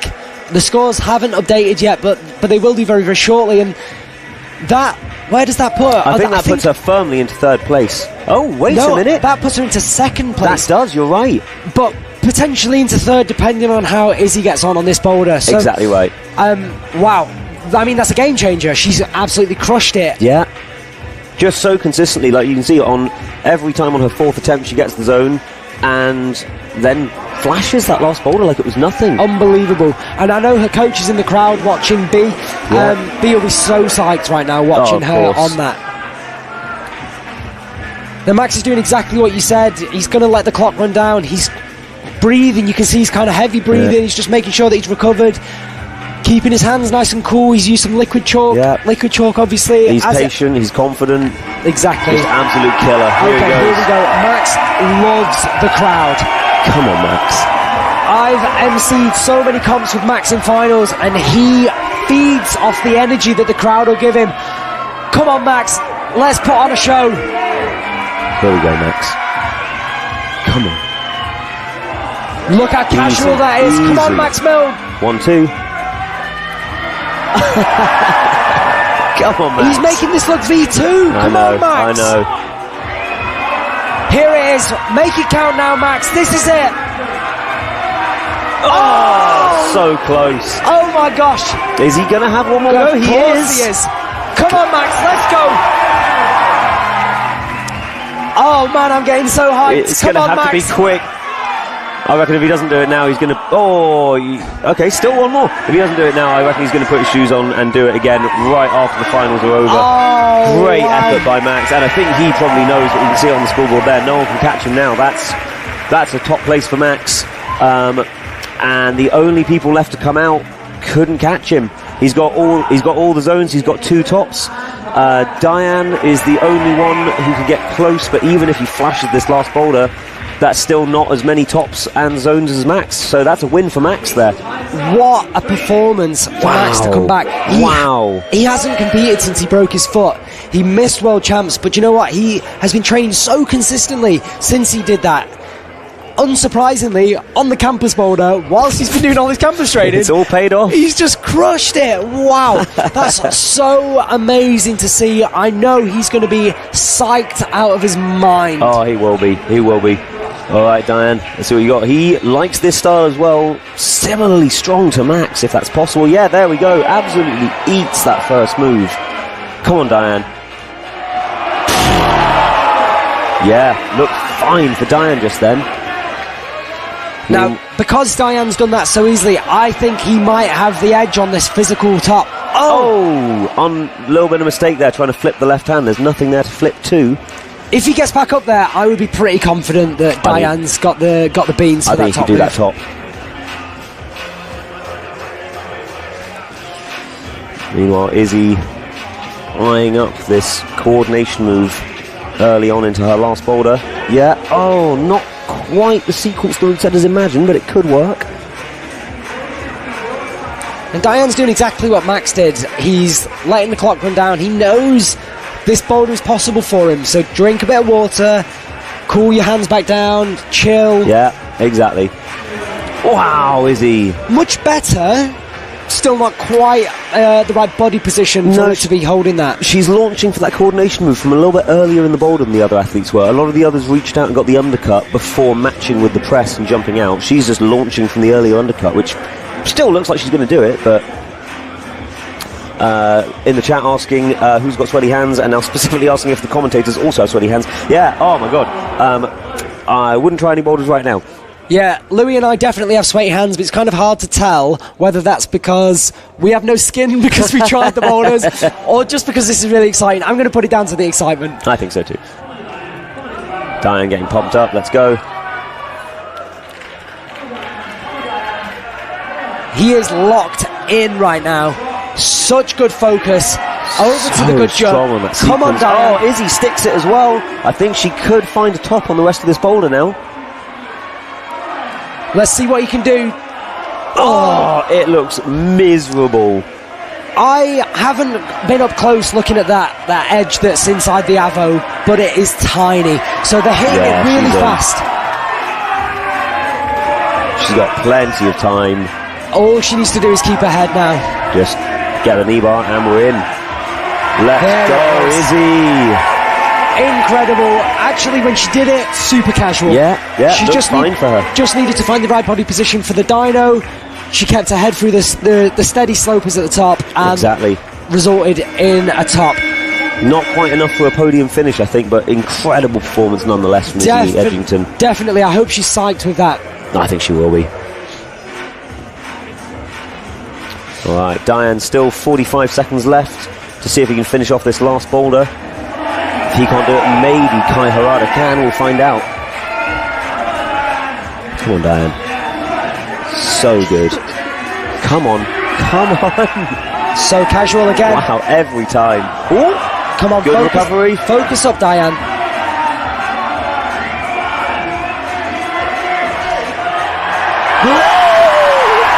He's got one. The drop. There it is. Diane. Top unopen for Diane Akhtar. Wow, he chest pumps himself. He's so psyched right now. I told you, as soon as he gets his fingers on something, he does not let go. Oh man, the contact strength to hold that is absurd. That was unbelievable. And rightly so. Max gives him a big high five, a big hug. Max knows exactly how hard that move is. Wow, what a show of strength that we just saw. To hit an edge of that size at that speed and stick it is outrageous. Wow. Okay, well, final competitors, final boulders. Let's see what happens. Kai, I would say, has had a pretty rough finals round. Hard time, yeah, hard boulders. I mean, he also, I think, is going to make these moves look pretty steady. Oh, man. Oh, he's having a great time. I've never seen someone look so comfortable. Oh, meanwhile, Izzy with a completely different sequence for that start section. Oh, no, he was eyeing up a flash and just everything came undone at once. Unsurprisingly, when it comes to the paddly, showy dynos, I mean, these are the kind of boulders that Kai trains on all the time at the Worlds in Japan, right? Yeah, exactly. What those athletes do really well, and what you see with the Japanese team, they're not just unbelievably strong, of course they are. Their timing is impeccable. Mm-hmm. The way that they can utilise the dead point of a move is unlike any other team, and that's why when it comes to coordination boulders, they just crush it every single time. Every single time. And from friends of mine that have climbed at B Pump and a lot of the other gyms throughout Japan, they say that that's just the standard of their setting there, is if your timing's off, you're just not, doesn't matter how strong you are, you're just not going to be doing those boulders. Exactly right. Look at this. Oh, she switched back into the same method, and here we go. I think Izzy is likely to get to the top on this now. I mean, she pretty much static to that move. Yeah, she really did. That was amazing. Kai easy to the zone again on this last boulder. I think this is only his second try. Ooh, different. What did he just do? What the hell have we just seen? Oh my gosh! What was that? Ladies and gentlemen, what a show! Kai is obviously unbelievably psyched. He skipped the second to last hold and went straight up. Izzy finds the top as well, but oh my god, I can't believe what we just saw. What a way to finish that boulder. Louis, we talked a lot about confidence throughout this finals. The confidence that required then from Kai to just skip the sequence. He knew, I can hold that hold if I just absolutely unleash at to that it. angle, at that distance is unbelievable. Yeah, the live chat is exploding based on what Kai just did there. But wow, almost simultaneous tops of our last boulders, and that wraps up our finals here. So I think we're going to do podium announcements. George, quick, get down there, go and find some athletes, do some interviews, go, run. Don't go anywhere, folks. We're going to be getting our podium very, very soon. George is going to be interviewing some of the finalists. I think we've got our results just there, though. They've just disappeared off the screen, but I think we know Max has won, Diane in second. I'm not sure if that absurd display that we just saw from Kai will have earned him a spot on the podium, but we'll find out soon. Meanwhile, I think Faye takes the win. And we'll find out who else makes the rest of the podium for the Women's Plus category. Got incredible showcase finals this evening, folks. Let us know if you enjoyed our commentary, if you've got any other questions about anything that you saw this evening. But wow, thank you all for joining us. We'll see the podiums very shortly, and before that, I think we'll have George interviewing some of those athletes. We're going to go to him on the mats very, very soon. Still absolutely reeling from the way Kai just did his last move. Right, yeah, they've got the podium out.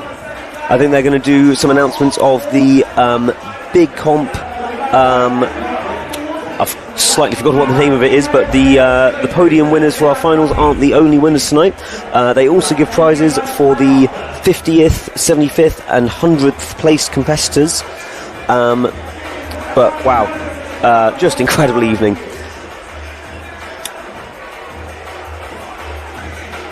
People asking in the live chat, am I going to do these blocks? Yeah, I'll try my best. I did the qualifiers earlier today. Keep an eye out because we will be releasing that as a YouTube video. I tried my best in the qualifiers and got my butt kicked, but had a great time on some really, really good blocks. And I think these finals boulders will be staying up for a while, so if anyone else wants to come and try them, come and have a go.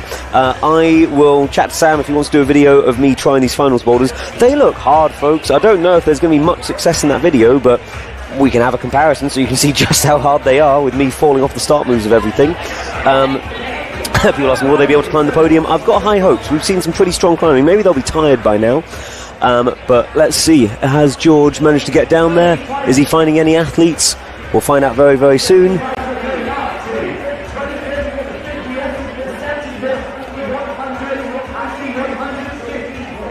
There we go, so we've got some spot prizes and some medals for a few of the competitors and qualifiers today, so you don't need to actually make it into finals to win prizes, folks. Come and join us for this next year. It's a really, really accessible format. I think we mentioned it briefly earlier, but it's 100 boulders, starting at V0, going all the way up to V14. You don't need to be doing V14 to come and join in with this comp. You can try any of the 100, you can fall off them as many times as you like. I loved the qualifiers today because usually I'm very stressed about falling off anything. This time, if I fell off, didn't matter, I could just try it again, or even more enjoyable, if I didn't like the boulder, I could ignore it and go and try a completely different boulder because there were so many to choose from, and all of them were fantastic. Someone saying yes, it's Pete Whittaker commentating. No, it is not. It is Louis Parkinson commentating, and joined by George Lonsdale, who's just headed down to the mats to go and do some interviews with the athletes. Tell us the grades on the final boulders. We talked about it a bit earlier.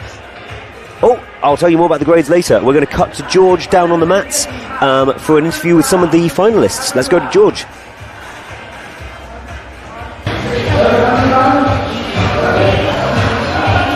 He'll be there in a second. So we have been joined now in our interview booth with Faye McDougall. Faye, first of all, tell us how the finals felt. Oh, the finals were great, but I loved it. The crowd was absolutely insane, especially on that last boulder. It was so loud, it was crazy.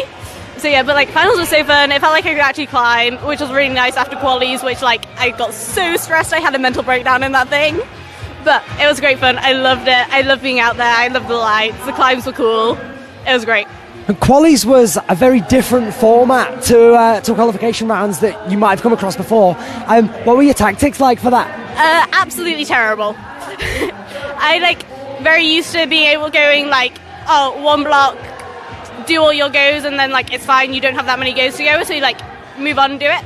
But with there being so many boulders and like you having to actually work the boulders to get the boulders, it felt very stressed. I felt very overwhelmed in it, and like I used the tactics that I should have used for it. So yeah, but I want to do it again. It was cool. So like maybe if they do it again next year, I come, and maybe next year it'll be better. I think there might be an equation somewhere to work out what the most efficient way of scoring the most points might be. So maybe some maths to do. That would be my brother. You'd have to ask it. He would figure it out. Like he came in, looked at the boulders, and had a plan. Like that's his domain. Nice. And I guess a final question. How did you find the finals boulders? Did you have a favourite one? Favourite one? Probably the last boulder. The last boulder was so cool. I was like slightly low from the zone to the next one, so it was like really cool. I had to try really hard on that. And then the first one was also really good. I enjoyed it. I didn't really have a clue what I was doing, and like I did it completely different to what I read in observation. But I loved it. They were so fun. There were so many boulders. It was great fun. I loved the comp. We talked a lot about how you climbed that first boulder as well, the way that you moved your hips into a really efficient kind of climbing style. I think that's kind of typical of your climbing style, is to try and get the weight off your fingers, weight into your feet, right? Yeah, it was great fun. I think like after coming in and like talking to people a lot, I think the difference, I haven't watched it, I don't know for definite, but I think from talking to people, a lot of the difference on that first boulder was the fact that I managed to really get my hips over my heel and sit on it, which a lot of others didn't do. I don't know for definite though. Yeah, no, I think you might be right. No, I think we are going to move on to another one of our finalists. So, Faye, thank you so much for joining us. And It's great fun to be interviewed. God, thank you. You spoke really well. And I think we're going to see you on the podium. I hope so. I think so. I'm not certain though. Let's wait for the scores to be fully announced. Thank you, Faye. Right, my main man, Max Milne. Max, what a finals, man. Thanks, man. Yeah, nice to be back. Dude, to come back, having broke your foot, what, like 3 or 4 weeks ago, and now... 12 weeks. Okay, well, even still, be here if it was 3 weeks ago. To have broken your foot 3 months ago, and then to be back on the mats, but not just like on the mats, you crushed it. Yeah, I had fun out there. I wish I could have done the last boulder. That was like, but it was awesome to see like Kai Harada hit the crimp one hand. Like that was vintage Kai, and that he's like inspired me from when I was like a kid. Like when he won World Champs in 2018, that's like who I wanted to be. So to be on the mats with him, it's like a privilege, and to be back, like healed and healthy. The first slab boulder was a bit scary because I was like, okay, this weekend I'll be good unless it's a lash-in left foot plant. So I had to do it right foot instead of left. I don't know if you saw. Yeah, that was just for Huffy, you know. Yeah, good. I'm glad you mentioned your physio. He must have been sweating when he saw that. Yeah. He said you can do it, but like be careful with the left foot plant. So I was like, okay, he's in my mind. I'll go right foot and see if it's possible. And you, not only did you make that work, but you actually made it look really solid, and it put you in a really balanced position. Yeah, for sure. It worked perfect. Sometimes it's like that, you know. And I didn't have to do a foot swap, and it was nice. Yeah, I mean, so that boulder and then the paddle boulder were the two that you climbed slightly differently to everyone else. You and Diane both stopped on that first sloper on the paddle. Yeah. I don't think that was the intention, but you guys look so strong. No, I think for sure it was the intention to hit the first one and camp us out. If you were having to paddle the whole thing, I think it'd be a bit crazy. I think it was set like this, but I could be wrong. But that was my favourite boulder. Yeah. I wish I could have sent it, but yeah, I'll save that for in the future. For later, I'm sure. Yeah. Well, cool. Thank you so much, Max, for putting on a mega show and for coming and chatting to us. Really appreciate it. Thank you. Okay, so Louis, I think we are going to chuck back to you in the studio. Hi, George, I'm here. All right, folks. Well, we'll have those winners up on the podium very, very shortly. They've already done the announcements for the various other Big Comp winners, and in a moment we'll get our final results. I think we know who the winners are now. Max, I think, takes the top spot. I think Diane in second, and actually not sure, so we'll all find out together in a couple of minutes who is third. Oh, here we go. So there's our final results on the left side. Max in first place Diane in second, Jack in third. And meanwhile, yeah, we talked about it on the live stream earlier. Faye was in first for a while, and as we said, if Izzy does that last boulder in any number of attempts, then she wins, and she did hit on her fourth go, so that gives her the top spot. Faye bumped down to second place, and Lucy Garlick in third. Sending that last boulder just bumped her way up the rankings out of nowhere. So we're going to get all of those up on stage, and there'll be some big checks awarded to them. And I think they're going to be going off and partying for the rest of the night. Here we go. Yeah. Oh, good suggestion. I don't know if we're going to get a replay of those final moments, but you can rewind this live stream. And if you missed the whole live stream, don't worry, folks. The whole thing is going to remain here on the Catalyst YouTube channel. You can watch it anytime you like. It just won't be live, but it will be just as exciting. Right. I think in just a moment. Yeah, everyone's gathered down there, and we're going to bring out those finalists onto the podium.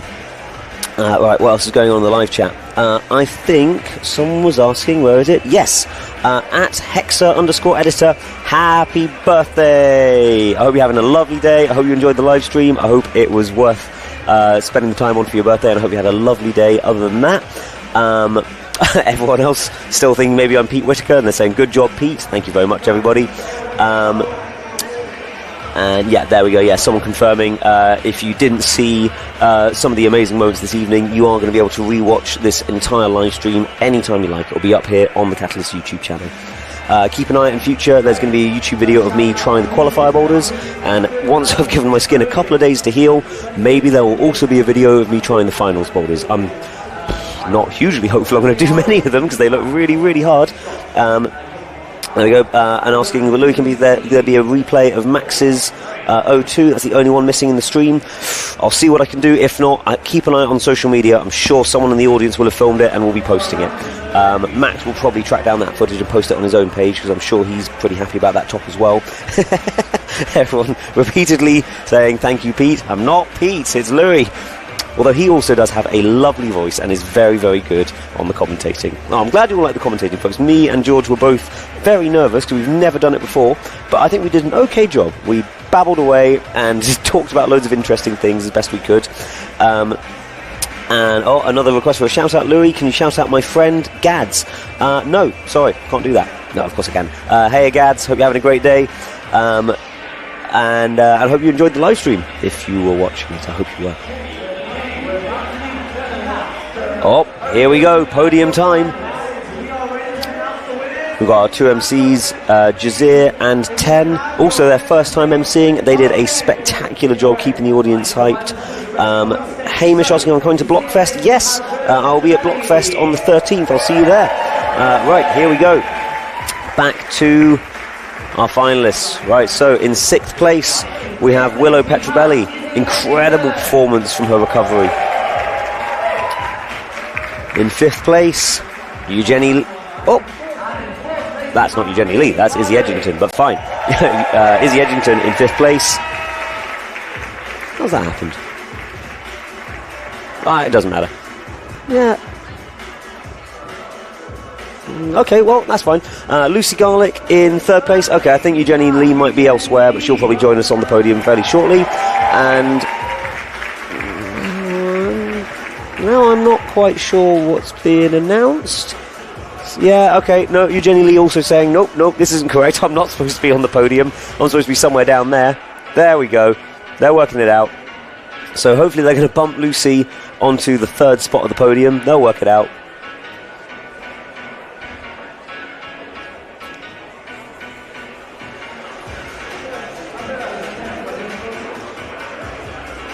Okay, there's a current dispute about who exactly has won the women's category. We'll find out shortly. In the meantime, someone shouting out Tang for coming 2nd in the Masters. Stephen Tang, a student of mine, great work, buddy. I saw him absolutely crushing it in the qualifiers. He's real strong, he's been training really hard. Not surprised he's done really well today. Well done, Stephen. Right, we'll have this worked out in a minute and we'll get back to our podium announcements. I think the scores that I'm seeing on the screen here are correct, so maybe they've just got slightly different information on their sheet down there for the MCs. But we're getting back to it. Smooth operation. Yeah, I know. Look, we're trying our best, folks. It's confusing at comp sometimes. There's a lot going on. There we go. Kai's last top has now been shown. It doesn't change the scoring much, but let's find out what's going on in the Women's Plus category. I think the scores we're seeing there are correct. Hey, George is back in the booth.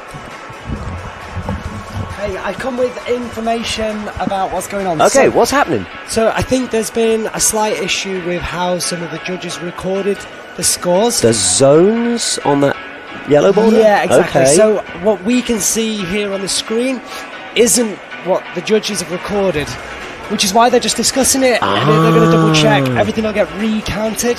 Okay. And then I think we'll end up with the correct scores. But So I think the scores we're seeing on the screen are correct. You're saying they might be different? No, I think the scores that are on the screen are right. But the judges recorded something slightly different, and that's what we're sorting out. Exactly. I see. But what's really important to stress in this is that all of the athletes are all friends. They're all super open about these scores that they got, and they just want it all to be right. Exactly. They don't want anybody to be hard done by, so you can see they're smiling. They're all a bit confused, but they're all smiling. and as soon as this is sorted, they'll be buzzing. You can see Jeannie's still just pointing to the boulders. She's just psyched to be Exactly. there.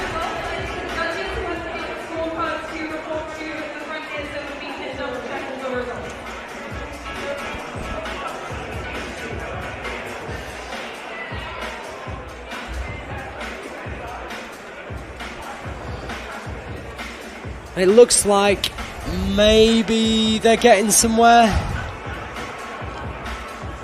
All of the deliberation is kind of just happening outside of that spotlight, so you can't really see too much of it. No, we'll get there very shortly, folks. In the meantime, someone asking, any new Catalyst merch drops coming soon? Yeah, keep an eye out. We're going to be doing a Christmas sale. Oh, okay, no, enough about my stuff. We've got a word from our sponsors while we wait. So we'll be back in about 45 seconds. We're just going to have a look at a couple of sponsors. Back soon, folks. Every unrooted shot is bursting with baobab, a wild African superfruit with 7 times the fiber of oats, 6 times the vitamin C of oranges, and 6 times the potassium of bananas, all packed into one daily shot. Support your gut health. Keep your body energized and your immune system strong. Sometimes it takes guts. Sometimes it takes energy. Unrooted, your partner in climb. Tenzing Natural Energy, the most refreshing energy drink you'll ever have. 100% from nature, low calorie, no junk. Because life's too good for bad energy.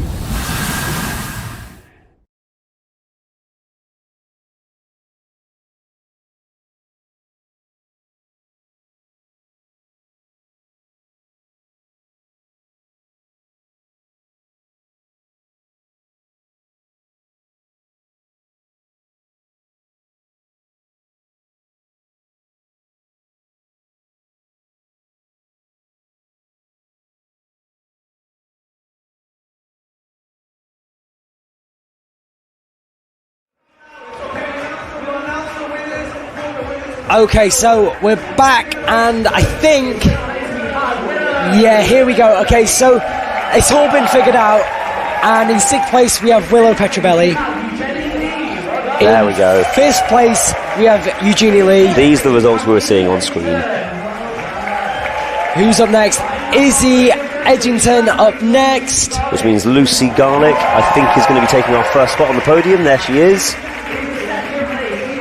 And swiftly followed by Faye McDougall, who had such an impressive showing this evening. On fire. And of course, in the top spot, gold medal, taking home £3,000. Wow. Izzy Bridgens. What a final she had. Incredible performance all the way through. I think it has to be said, that comp was won on the slab. It was. And the slab queen won it. Absolutely, absolutely. Oh, she will be absolutely thrilled, but I think they all will be. They've had so much fun today. They got up, they tried some great boulders, and now they can all go and have a good rest and grow some skin back. You can see it in their smiles. They're all just so psyched. This is what they love more than anything else, is trying really hard. Even if they don't top the boulders, they love trying really, really hard in the finals, in front of a crowd. That is what brings them joy. Exactly. All right, I think we'll get our Open Plus category announcements for the finalists very shortly. Hopefully we'll be able to bring you an accurate one, but We'll I'm see. sure it will have been double checked.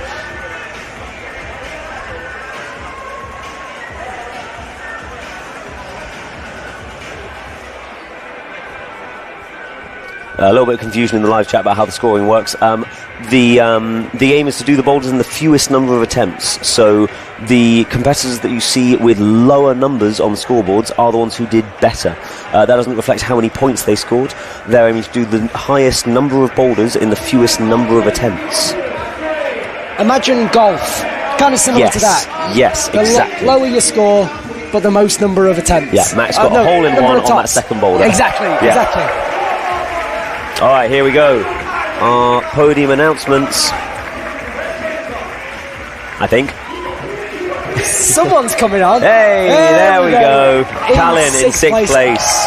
Amazing. And you know what? Again, big smile. He's absolutely buzzing.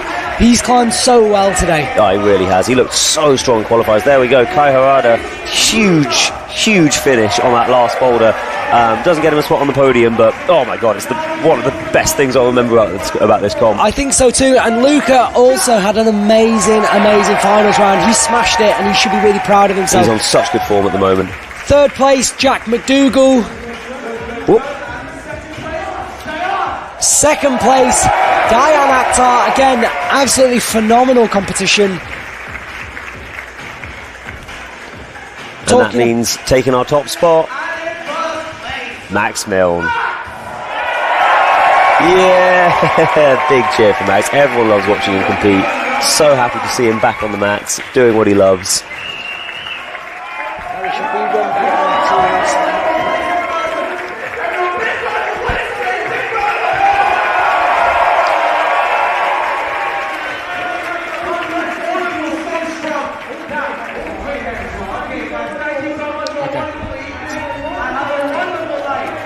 Alright, well, that wraps up the evening, folks. Thank you so much for joining us. George, this was an absolute pleasure, man. Thank you for commentating with me. That was such a treat. Louis, I can't say how much I've enjoyed sitting up here and chatting nonsense about climbing with you. It has been so much. There's been so much energy in this finals, and if ever we get the opportunity to live commentate again, man, I hope we get to do it together. Oh, me too, man. Me too. Well, for all of you at home, thank you so much for watching. Thank you to all of the sponsors who supported the event. Thank you to everyone involved in putting it together.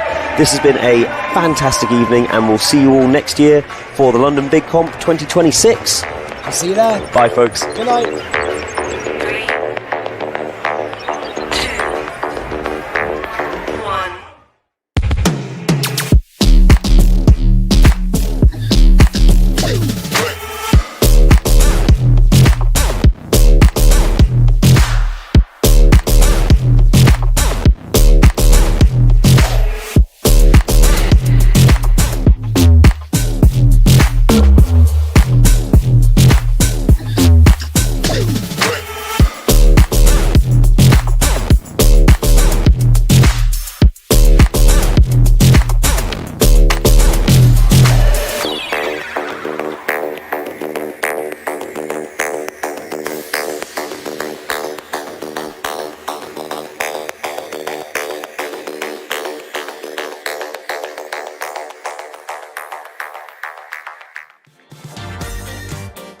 Every unrooted shot is bursting with baobab, a wild African superfruit with 7 times the fiber of oats, 6 times the vitamin C of oranges, and 6 times the potassium of bananas, all packed into one daily shot.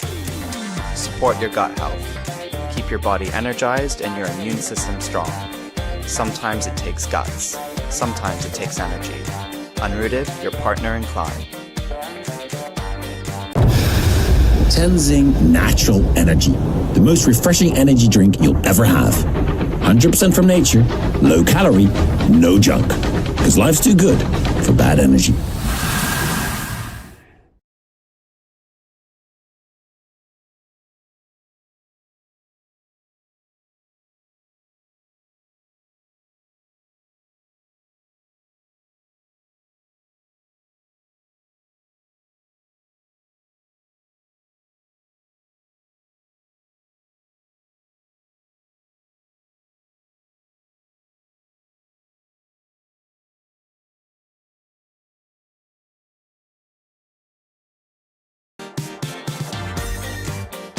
Every unrooted shot is bursting with baobab, a wild African superfruit with 7 times the fiber of oats, 6 times the vitamin C of oranges, and 6 times the potassium of bananas, all packed into one daily shot.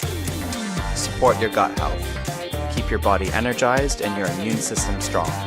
Sometimes it takes guts. Sometimes it takes energy. Unrooted, your partner in climb.